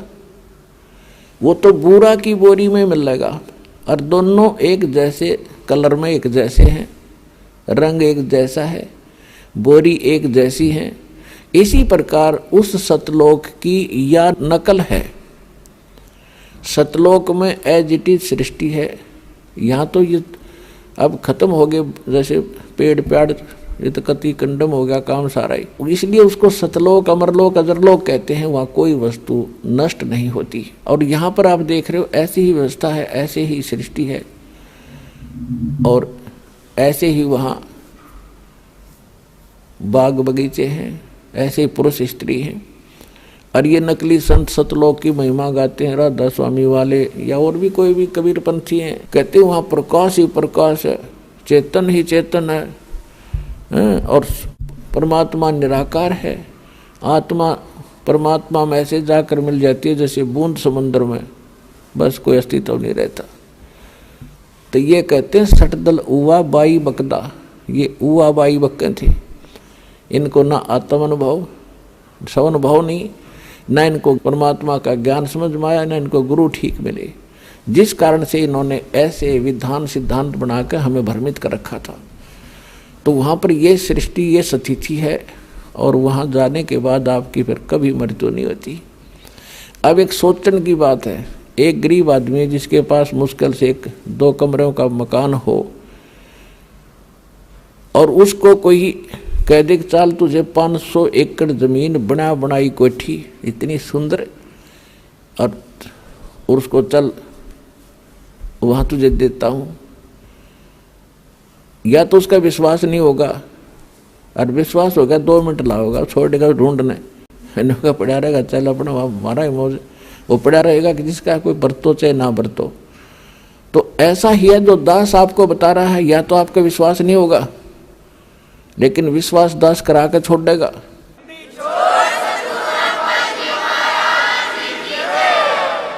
क्योंकि ये दास की बनाई हुई सेल्फ मेड स्टोरी नहीं है, ये गॉड गिवन स्पिरिचुअल नॉलेज है, परमात्मा का दिया हुआ अध्यात्म ज्ञान है।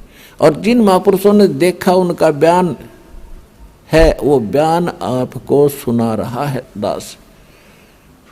आप उस बयान को पढ़ नहीं सके, समझ नहीं सके, इसलिए एक वकील की जरूरत पड़ती है। इसी प्रकार दास आपका वकील का भी काम करेगा उस परमात्मा के दरबार में। कर ले गुरु वकील मुकदमा भारी है, भाई कर लो गुरु वकील मुकदमा भारी है।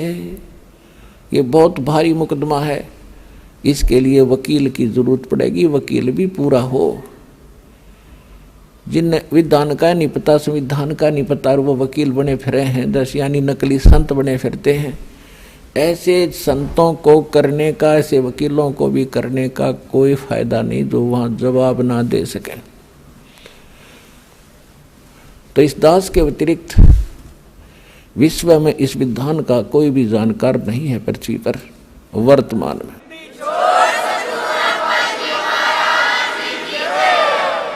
परमात्मा गरीबदास जी को लेकर गए जिंदा महात्मा के रूप में, और गरीबदास जी देखकर उस लोक को होए हैरान रह गए। अजब नगर में ले गए हमको सतगुरु आने, जल के बिंब अगाध गति हम सूते चादर ताने। अजब नगर में ले गए भगवान मुझे खुद आकर के। ये प्रमाण दे रहे हैं गरीबदास जी, अपना एफिडेविट बता रहे हैं वाणी में। तो वहां जाकर क्या देखा कि परमात्मा बैठे हैं सिंहासन के ऊपर, ऊपर सफेद छत्र और सिर पे मुकुट है, जैसे राजा विराजमान होते हैं। और उन परमात्मा के चेहरे को में इतनी रौनक है, इतनी समाइल है कि देखते ही आत्मा खुश हो जाती है। और जो ही गरीबदास जी ने देखा कि ओहो ये बैठे हो भगवान, तो भाई हो न देखते ही रह गया उनके चेहरे की तरफ। उधर से एक परमात्मा अपने दूसरे रूप में, जिंदा महात्मा के रूप में जो नीचे गए थे, वही जाकर के एक चंवर उठाते हैं। चंवर जैसे आप देखते हो यहाँ ग्रंथ साहिब पर करते हैं, पीछे ये घोड़ी के से बाल से आ रहे सफेद सफेद, ऐसा चंवर करते हैं। और उठाकर चंवर करने लगे जो सिंहासन पर बैठे भगवान के ऊपर। अब गरीबदास जी देख रहे हैं कि ये बाबा जी जिंदा महात्मा यहाँ का, इनका कोई शिष्य है, यहाँ का नौकर है, सेवक है, जो भगवान पर चंवर कर रहा है। और परमात्मा ये है जो सिंहासन पर बैठे। उसी समय सिंहासन पर बैठे परमात्मा खड़े हुए, और नीचे से जिंदा महात्मा के रूप में जो गए थे भगवान, वो उस अनंत कोट ब्रह्मांड के सिंहासन पर विराजमान हुए। जो परमात्मा मुकुट पहरे हुए थे और जिसके एक रोम में, रोम कहते हैं बाल को, रोमकूप कहते हैं जो छिद्र जहाँ बाल उगा है, तो कहते हैं एक रोमकूप में या बाल में कहो रोम में इतना रोशनी है, करोड़ सूर्य मिला दे करोड़ चंद्रमा, इतना तेज। यहाँ तो इन आँखों से नहीं देख सकते हम उस तेज को, वहाँ हमारी आँखें दूसरी होती हैं, आत्मा की आँखों से देखा जाता है और वो बहुत प्यारा लगता है, आँखें बंद नहीं होती। तो गरीबदास जी देख रहे हैं तो असमंजस में पड़ गए, अभी भगवान कौन सा इनमें, बाबा जी तो इस पर बैठ के कुर्सी पे और भगवान खड़े हो गए चंवर करें जिंदा के रूप पर। थोड़ी सी देर में वो तेजोमय शरीर वो जिंदा महात्मा वाले शरीर में समा गया और एकदम उनका नूरी शरीर हो गया, परमात्मा तेजोमय शरीर।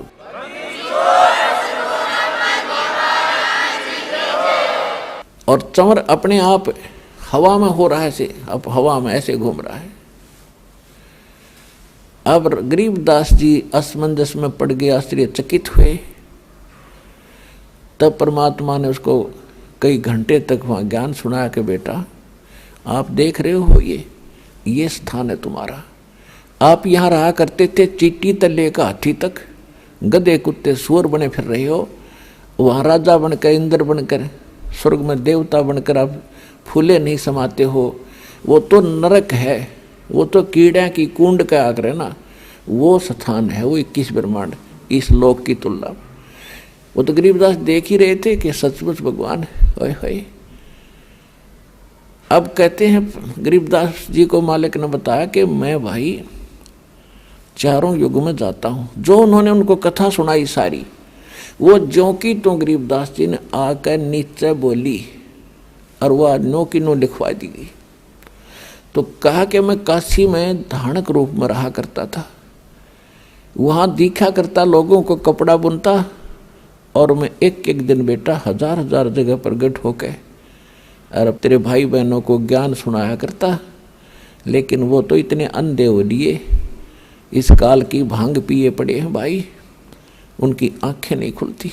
मैं रोवत हूँ सृष्टि को, सृष्टि रोवे मोहे, गरीबदास इस वियोग को हो समझ न सकता कोई।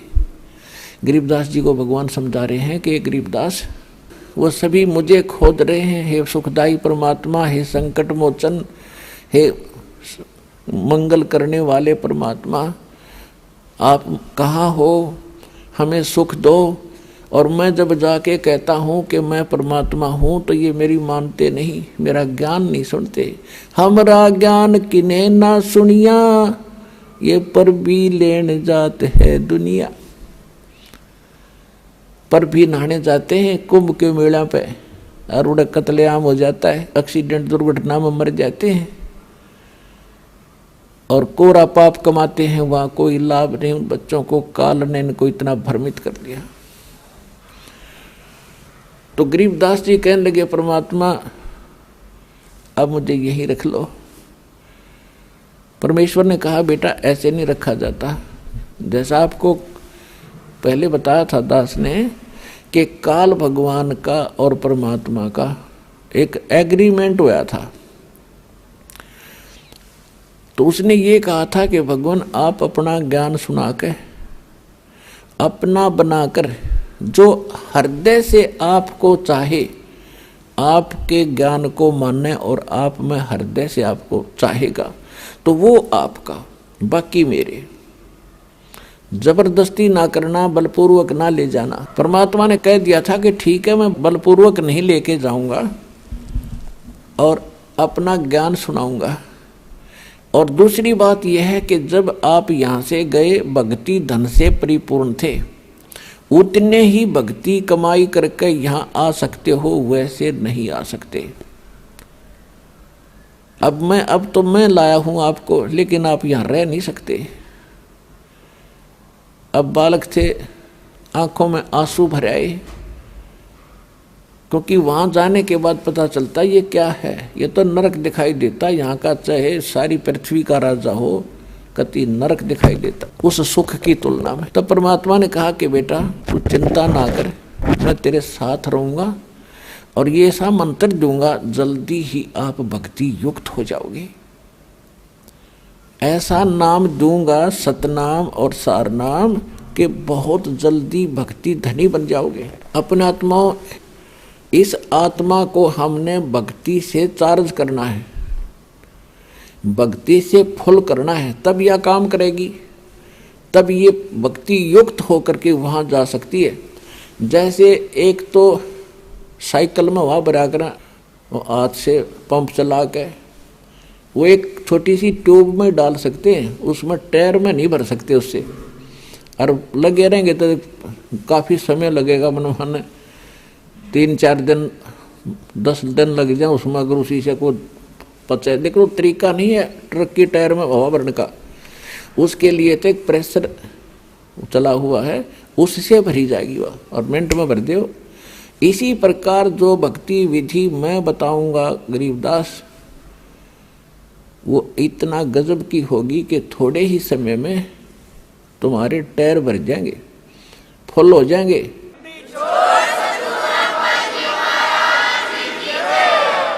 और फिर कितना लोड धर के चल पड़ी हो, खका उठा देंगे वह। तो जब भक्ति युक्त आत्मा हो जाएगी फिर इसमें कोई रोक नहीं सकता। आस्था वहाँ हो जहाँ आशा ता बासा हुई। इस ज्ञान से आपकी एक ऐसी आस्था बनेगी, अरे संसार आप देख ही रहे हो, इसका तो आपको पता ही चल जाएगा, क्योंकि पहले तो आप अपने संसारिक व्यवहारिक काम में व्यस्त थे, लोगों को देख रहे थे, मान लिया था इतना ही काम है मनुष्य जीवन का। बच्चे हो गए, इन्हें पाल दें, इनका विवाह कर दें, फिर इनका संतान हो जा, मर जा बेच सके। इतना ही जान रखा था हमने। अब पता चलेगा इसके मूल कार्य का, और फिर वहाँ जाने की अब विधि का प्राप्त होगी। तो उसके लिए परमात्मा ने उनको बताया कि एक मंत्र है 2 अक्षर का, दूंगा तेरे को, जिसमें एक ओम है, एक दूसरा गुप्त है, और तेरे को दूंगा, लेकिन आप किसी को और को भी बताना नहीं। एक लिख देना अपनी एफिडेविट रूपी वाणी में, अमरवाणी में। और कबीर सागर में, कबीर साहिब की वाणी में कुछ इन लोगों ने गड़बड़ कर दी थी, जिस कारण से परमात्मा ने अपनी महिमा की वाणी गरीबदास जी को अपना साक्षात्कार करवा कर सतलोक ले जाकर वापस छोड़कर उससे कंप्लीट लिखवा दी। कबीर सागर में भी 90% 80% बातें सत्य हैं, 20% इन्होंने अपने हिसाब से उल्टी सुल्टी कर ली, इनका समझ में आई को नहीं। इन नकली कबीर पंथियों के जिन्होंने अपने अनुकूल लगी उसको वैसे ही थोड़ा सा चेंज कर दिया, फिर भी उसमें सत्यता बहुत कुछ है। और गरीबदास जी ने फिर कलीरा कर दिया। अब क्या बताया गरीबदास जी ने अपनी अमृतवाणी में बताया है, सत्य नाम पालड़ रंग होरी हो, भाई 14 लोक चढ़ावे राम रंग होरी हो, 3 लोक पास्यंग धर रंग होरी हो, तो ना तुले तुलाया राम रंग होरी हो। होरी माने जैसे हम होली मनाते थे ना, होली खेलते थे, तो गरीबदास जी के पास जब गरीबदास जी वापस नीचे आए थे, किसी ने कहा कि महाराज आओ होली खेलेंगे, होली। परमात्मा बोले भैया नकली होली नहीं खेला करते हम, अब हमें पता चल गया वो असली होली खेलेंगे राम रंग वाली, राम के रंग में हम रंगे गए और ऐसे रंग गए यो फिर कदे ना उतरे मेरा। तो उसके बारे में बता रहे हैं, मन राजा खेलन चला रंग होरी हो, उस पर पटन पर लोक राम रंग होरी हो।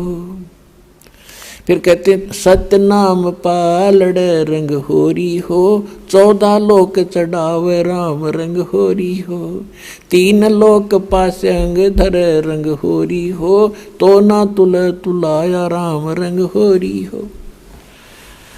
सतनाम का जो 2 अक्षर का मंत्र है उसकी कीमत बता रहे हैं गरीबदास जी।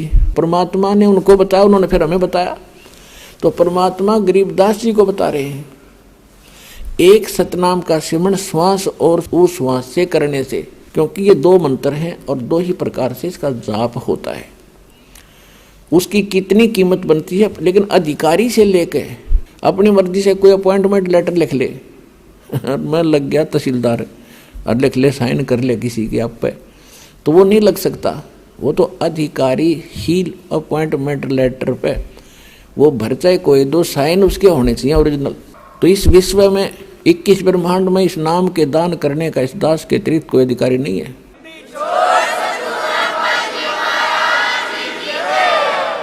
और यदि कोई नकली इस दास से ये मंत्र सभी प्राप्त करके और अपने आप दुकान खोल कर बैठ गया, नाम देने लग गया किसी को, तो सबसे बड़ा दुश्मन है मानव समाज का।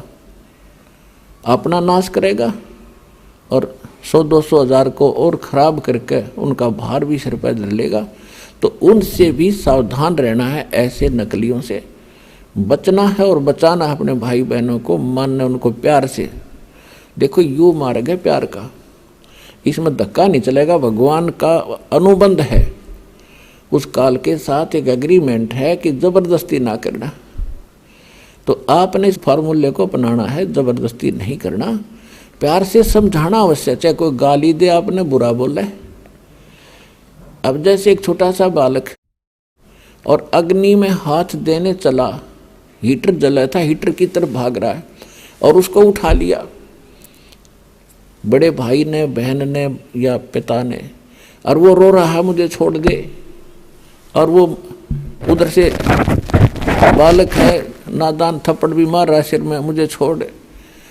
तो हम नहीं छोड़ सकते, उसका बुरा भी नहीं मान सकते कि बालक इसको पता नहीं और छोड़ दिया तो जलेगा यूँ। तो ये कहते हैं ना, भावनाओं को ठेस पहुंचाता है रामपाल। रामपाल भावनाओं को ठेस नहीं पहुंचाता, आपका जीवन बचाता है।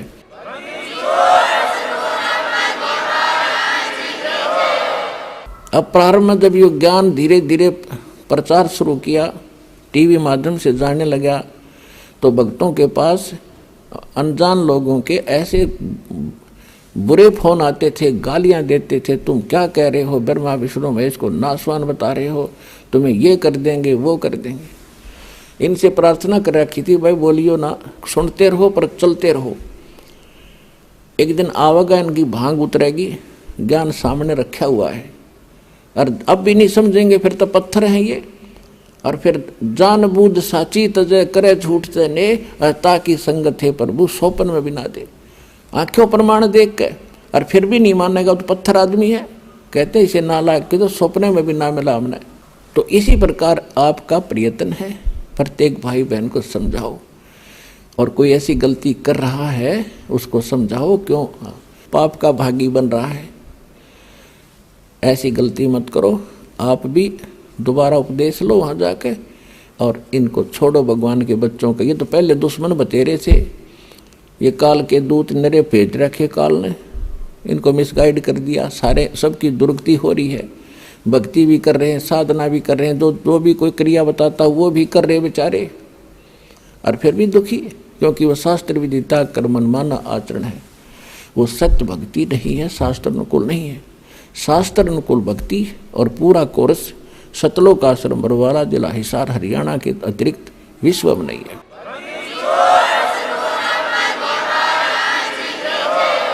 तो प्रसंग चल रहा है कि एक सतनाम के जाप को अधिकारी इस दास से प्राप्त करके एक भी सांस अपने स्वरित और निरत, मन और पवन, इन चारों पदार्थों को एकत्रित करके लेना है।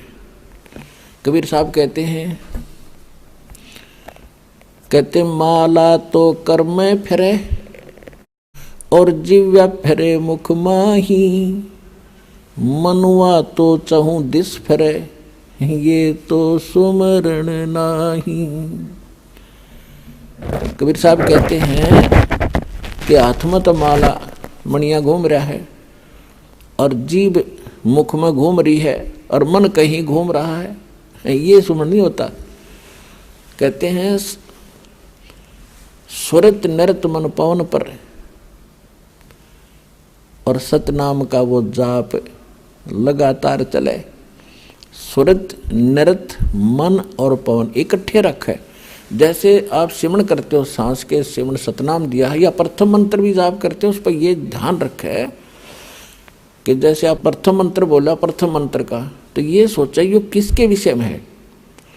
5-4 जो लगातार जो मंत्र करें, 5-4 बार ये अभ्यास करें, ये किसका है, और उसके बाद बेशक शीघ्र करो, लेकिन ये ध्यान रहे मैं बोल क्या रहा हूँ। अब बोलते हो सत सुकृत अवगत कबीर, तो फिर इस क्या बोल रहा हूँ ये शब्द है, इस शब्द के साथ इस चित्त यानी मन को लगाना है, और ध्यान रहे कि मैं क्या बोल रहा हूँ, कौन से अक्षर का उच्चारण कर रहा हूँ।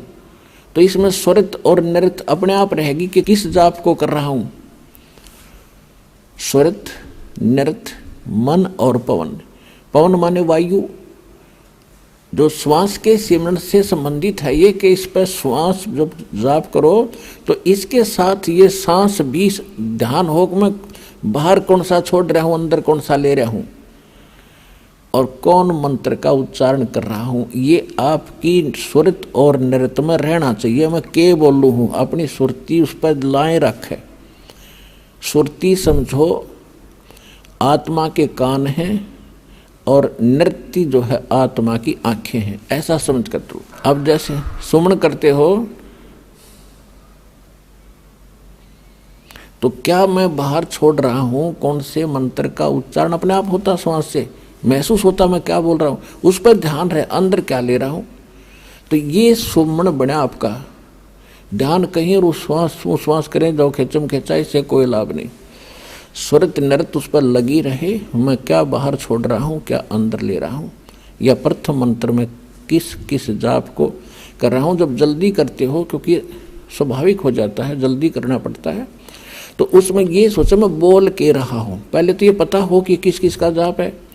ये 2-4 बार अभ्यास करके फिर बेसिक केवल शब्द पर ही ध्यान रख सकते हो। के बोल रहा हूँ, कौन सा मंत्र बोल रहा हूँ, हरियम बोल रहा हूँ, किलियम बोल रहा हूँ, उस पर ध्यान रहे। तो उस पर जरूर रहना चाहिए, वो नहीं माला फेरे जाओ।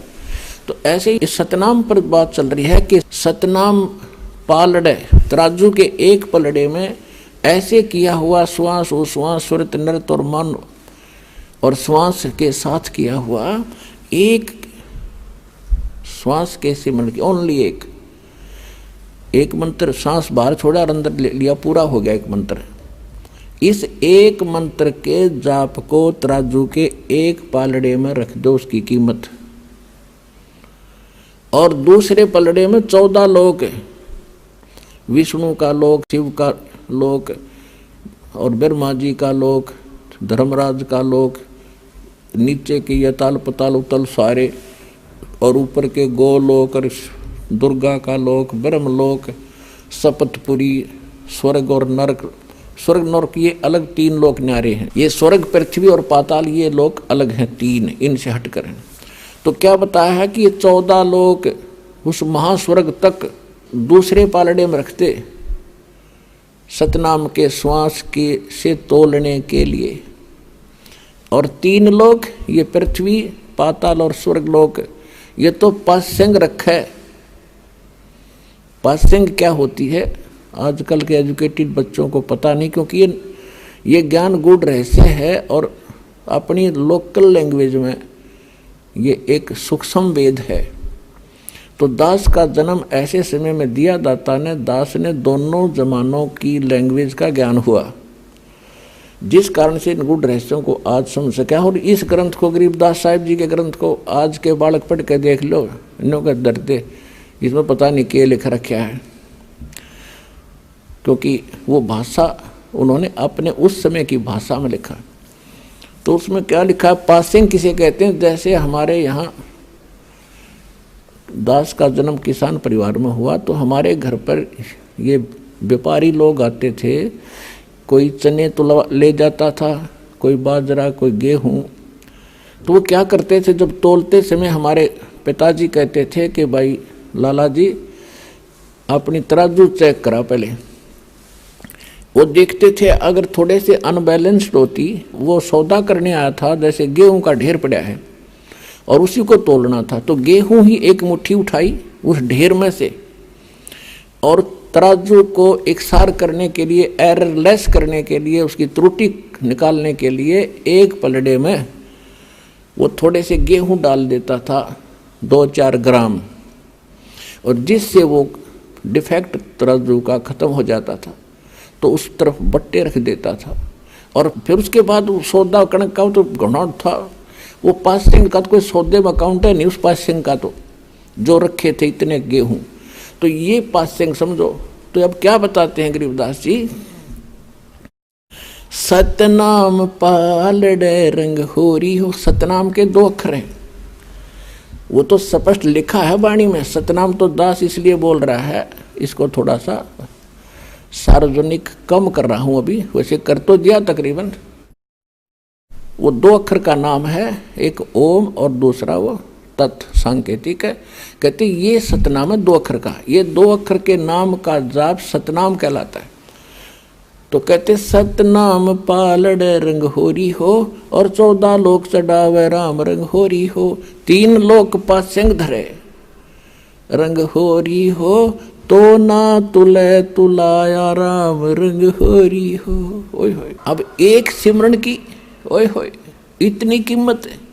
और परमात्मा खुद अपनी वाणी में बोलते हैं, कबीर कहता हूँ कहीं जात हूँ और कहूँ बजा के ढोल, श्वास जो खाली जात है ये 3 लोक का मोल। ये तो जो बिना नाम करे तुम खाली छोड़ रहे हो, ये भी इतना कीमती है, 3 लोक का मोल। और सतनाम के साथ जाप किया जाता, कहते 3 लोक पासेंग धरे रंग हो रही हो, तो ना तुला तुला राम रंग हो रही हो। इसकी इतनी कीमत बन जाती है सतनाम के जाप से। और फिर सार नाम, ओए होए, उसका तो कहना है कि आपके ऊपर जो परमात्मा ने रहम किया है उसका कोई एस्टीमेट लगाकर दास नहीं बता सकता। कितनी दया आपके ऊपर हुई है। यहाँ आना हंसी खेल है। आप देख लो हरियाणा के लोग कितने आ रहे हैं, और मध्य प्रदेश, उत्तर प्रदेश, राजस्थान, वहाँ से कैसे आ रहे हैं। तो कहते हैं अभी तक इन्होंने ज्ञान नहीं या इनके इतने अच्छे संस्कार नहीं बने हैं जो यहाँ तक पहुँच सके। तो एक दिन ऐसा आवेगा, परमात्मा ने बोल रखा, पूरा विश्व ने ही ये ज्ञान स्वीकार करना ही पड़ेगा और कोई विकल्प नहीं है, नहीं तो घने दुखी हो जाएंगे।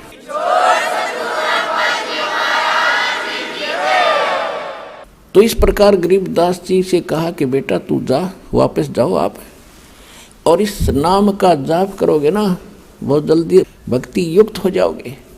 गरीबदास जी 61 वर्ष की उम्र में, 61 वर्ष रहे शरीर में, 61 वर्ष की उम्र में सब इच्छा से शरीर छोड़ा था। और फिर उसमें तो भगत पीछे पड़ गए, महाराज और रुक जाओ, बहुत और कुछ दिन रहो। 6 महीने का समय दे दिया। 6 महीने के बाद मैं नहीं रहूँगा इस लोक में भाई, मेरा काम पूरा हो लिया। तो 6 महीने के बाद सबको पहले सूचित करके बता दिया था कल मैं शरीर छोड़ूंगा। उस दिन भादवा उतरते की द्वादशी को, और सन 1778 में गरीबदास जी 61 वर्ष की आयु में बैठे बैठे शरीर छोड़ के अपने चले गए थे। क्योंकि जिसने वो लोक देख लिया यहाँ रह सकता है। आपको तो वैसे तो ज्ञान से ही दास आपको इतना प्रेरित कर देगा कि आपकी आस्था यहाँ से हटकर 100% वहाँ लगेगी, तभी वहाँ जा सकोगे। ये नहीं है कि आप यहाँ की व्यवस्था, जैसे बच्चे हैं या भाई बहन माता पिता हैं, इनको भी प्रेरित करो, इनको भी समझाओ, साथ रखो अपने। और लास्ट में जब मृत्यु के समय एक ध्यान रखे, किसी भगत की भी मृत्यु होती हो तो उस समय उससे ये नहीं पूछे तेरा कौन याद आव है, किसने बुलावा। उसको ये कहे सुरतीला सतलोक में कदे उड़ जाए, यहाँ पोते पोतिया में पीछा छुटवा ले, टाइम है तेरा। तो वो थोड़ी भूल पड़े तो उसका याद दिलानी चाहिए, सुमन कर भगत जी, सुमन ना छोड़िए। गरीबदास जी को परमात्मा ने समझा बुझा के और वापस भेज दिया। उधर से क्या हुआ कि पीछे से वो पाली गवाले थे, उनका याद आई 4-5 घंटों के बाद। वो दूर ले गए उन पशुओं को।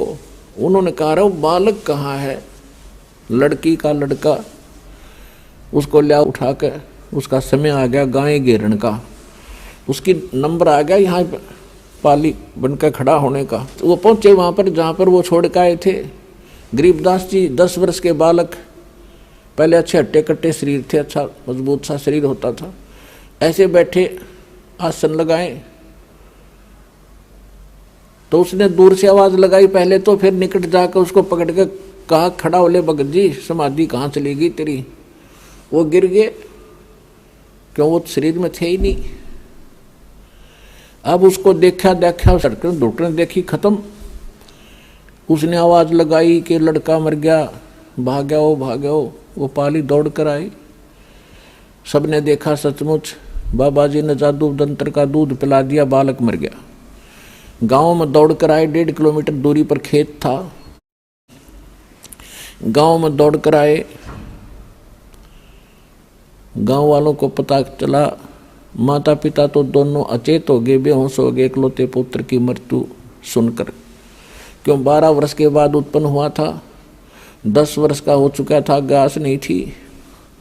दोनों माता पिता बेहोश हो गए बच्चे की मृत्यु सुन के। नगर के लोग जा कर के वहाँ से शव को घर पर लाए, अंतिम संस्कार के लिए चिता पर रख दिया। उधर से परमात्मा ने कहा कि जा बेटा, तेरा शरीर नाश करने वाले हैं। तो उसी समय चिता के ऊपर ही सचेत हो गए, और जो बंधन बांध रखे थे, जो बांध कर ले जाते हैं घर से, वो अपने आप टूट गए।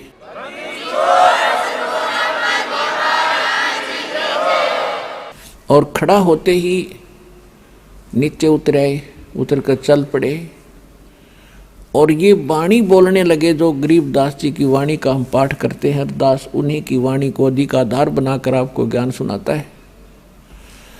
अजब नगर में ले गए हमको सतगुरु आने, जल के बिंब अगाध गति वासुते चादर ताले। पर पटन व परलोक है जहाँ अदली सतगुरु सारे। भक्ति हेत से उतरे पाया हम दीदारे। अब इस भाषा को गांव वाले नहीं समझ सकते, और जो मालिक ने उनके अंदर वो ज्ञान फीड कर दिया तो करना ही था कंप्यूटर की तरह, फिर वो बोलने लग गए। क्योंकि परमेश्वर ने कहा था कि बर्म में पंथ में, गरीबदास वाले पंथ में, उस पंथ के प्रवर्तक द्वारा मेरी महिमा की वाणी प्रकट होएगी। वो तो होनी ही थी। और फिर परमेश्वर ने यह भी कहा कि उस बर्म में पंथ में, गरीबदास वाले पंथ में जब वो चल चुका होगा तो उसमें फिर मैं स्वयं आऊंगा और सभी पंथों को खत्म करूंगा। इस ज्ञान से मेरे बच्चों को एक करूंगा, सभी एक होंगे, सबका मोक्ष करूंगा। तो उसी गरीबदास वाले पंथ में ये दास भेज रखा। उस परमपिता ने अपना दास भेज दिया, अपना नौकर भेज दिया। पूरी भक्ति विधि, पूरा कंप्लीट कोर्स, पूरी पावर देकर आपको मोक्ष कराने का पूरा प्रबंध दे करके दास को भेज रखा है। ये 100 प्रमाणित समझ लेना, सच समझना।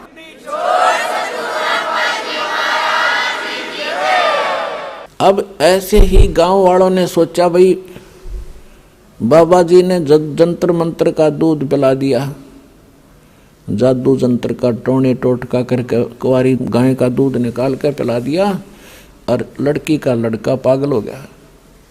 अब वो बात करें सिद्धि, वो जवाब दे कहाँ गया था, वो कौन था बाबा जी, तो वो क्या बताया करते, अनंत कोट ब्रह्मांड का एक रति निभारे।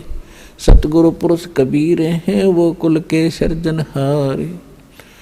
और फिर क्या बताते थे, अलल पंख अनुराग है सुन मुंडल थीरे। दास गरीब उधार दिया मोय सतगुरु मिले कबीर। अब गांव वाले क्या समझे इन गुड ड्रेसियों को, तो उनको पागल कहने लगे। गरीबदास जी को पागल, बावड़ा, पागल हो गया लड़का, कोई बात नहीं करता ढंग से। तो न्यू सोचा भी कोई बात नहीं, लड़की इस बावड़े ने देख कर जी लेगी, ये जीवित तो हो गया, पागल है जैसा भी, या लड़की मरा हो नहीं था इसकी माँ, अब इसको देख कर ही अपना जीवन जी लेगी, ये कहकर सब्र कर लिया। उसके बाद झाड़ फूक वालों को भी दिखाया, जादू जंत्र वालों को भी दिखाया, लेकिन उस पर क्या असर करे था जादू जंत्र वाला, वो तो जिसने जादूगर ने जो मंत्र कर रखा वो ही चलेगा फिरते। अब 3 वर्ष के बाद एक दादू पंथी संत था, क्योंकि दादू साहब जी को भी परमात्मा ऐसे ही लेकर गए थे सचखंड में, एक जिंदा महात्मा के रूप में आए थे। और 7 वर्ष के दादू जी थे, तब बच्चों में खेल रहे थे, वहां उनको मिले थे, सचखंड लेकर गए थे, फिर वापस छोड़ा था। तो दादू साहब जी ने परमेश्वर कबीर जी की बहुत महिमा गा रखी है। जिन मुझको निज नाम दिया सोए सतगुरु हमारे।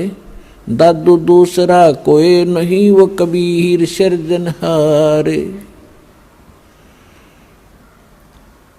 जो दादू पंथी संत था, एक बनिए के घर जन्म था उसका, 65 साल की उम्र होली थी। घर त्याग कर सन्यासी होकर के, बाल बच्चे छोड़कर वो दादू पंथ में दीक्षित होकर के और सन्यासी बनकर घूमता रहता था। कभी किसी गांव में जाता था, सत्संग करता था, कभी ऐसे शिष्य बना रखे थे। तो छुडानी के अंदर भी उनका एक शिष्य था, उसके वहाँ रुका करते थे, साल में 2 वर्ष में उधर आने का उसका नंबर आता था।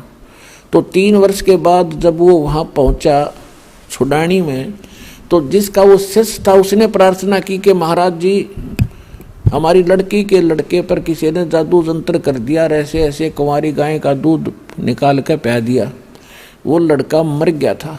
यह तो शुक्र है भगवान का, उसके सांस वापस आ गए, लेकिन वो पागल हो गया। और कहते हैं संतों की विद्या को संत ही काट सकते हैं। आप दया कर दो, आप कुछ कर सकते हो तो उस दादू पंथी गोपाल दास नाम था उसका। गोपाल दास ने कहा कि भी लाओ मेरे पास, कोई दिक्कत नहीं, भूत प्रेत का साया नहीं रहेगा, मैं जानता हूं विद्या। अब वो व्यक्ति गरीबदास जी के नाना जी के पास गए और उनसे कहा कि ऐसे ऐसे मेरे पास एक महात्मा आते हैं, बड़े पहुंचे हुए हैं और बच्चे का वो इलाज कर देंगे। तो 5-7 गांवों के बुजुर्ग से जिम्मेवार से आदमी उस बच्चे ने लेकर वहाँ गए, उसी गांव उसके घर पे।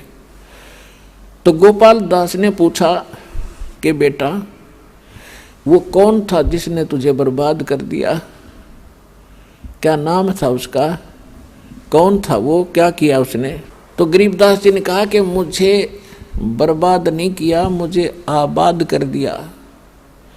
अजब नगर में ले गए हमको परमेश्वर आने, जल के बिंब अगाध गति हम सूते चादर ताने। हम सुल्तानी नानक तारे दादू को उपदेश दिया, जात जुलाहा भेद न पाया वो काशी माहे कबीर हुआ। अनंत कोट ब्रह्मांड का एक रति नहीं भारे, सतगुरु पुरुष कबीर हैं ये कुल के सिरजनहार। काफी देर तक गरीबदास जी ने वो अमृतवाणी की बौछार लगा दी। अब गोपाल दास का होश हवास उड़ गए कि गांव वाले इसने पागल कहे, अरे तेरा गजब हुई, ये तो अनमोल रतन से भरे पड़े हैं ये बच्चे, ऐसी अनमोल वाणी, ऐसा ज्ञान मेरे हृदय में टच कर रहा है मुझे, एक एक वाणी इसकी। तो कहने लगा वो 65 साल का महात्मा उन बुजुर्गों को कहने लगा, गांव वालों ये बावड़ा को नहीं, ये बावड़ा नहीं है, बावड़े तो तुम हो जो इसको समझ नहीं पा रहे।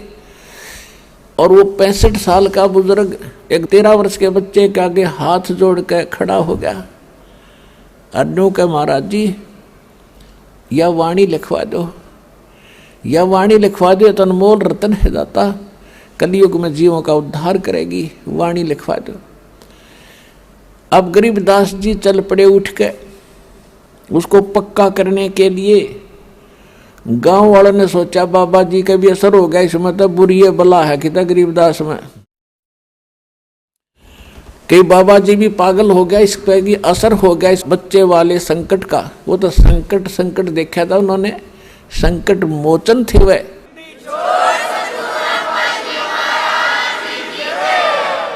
अब 3 दिन तक वो गोपाल दास उनसे विनय कर रहे हैं, जब भी मिल जाते हैं 1-2 घंटा उनसे प्रार्थना करते हैं, फिर उठ कर आ जाते।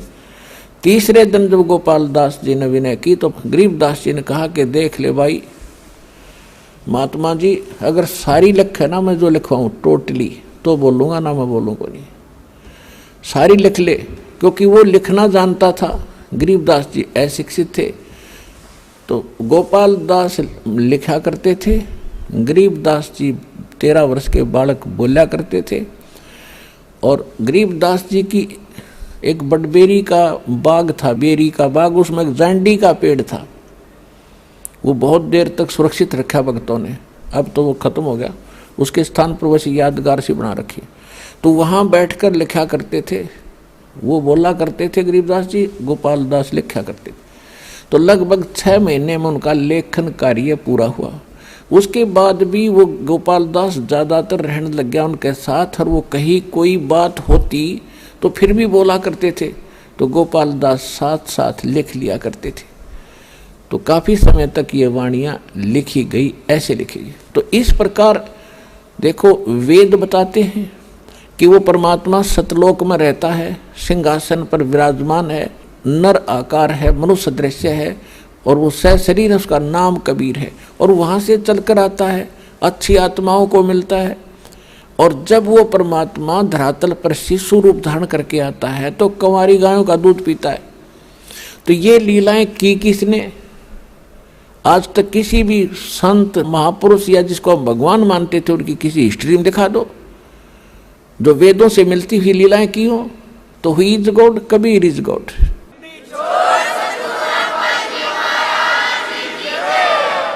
तो वेद बताते हैं और वही लीला परमात्मा ने की है, और आंखों देखा संत बताते हैं। और अब भी विश्वास ना होगा तो फिर कब होगा?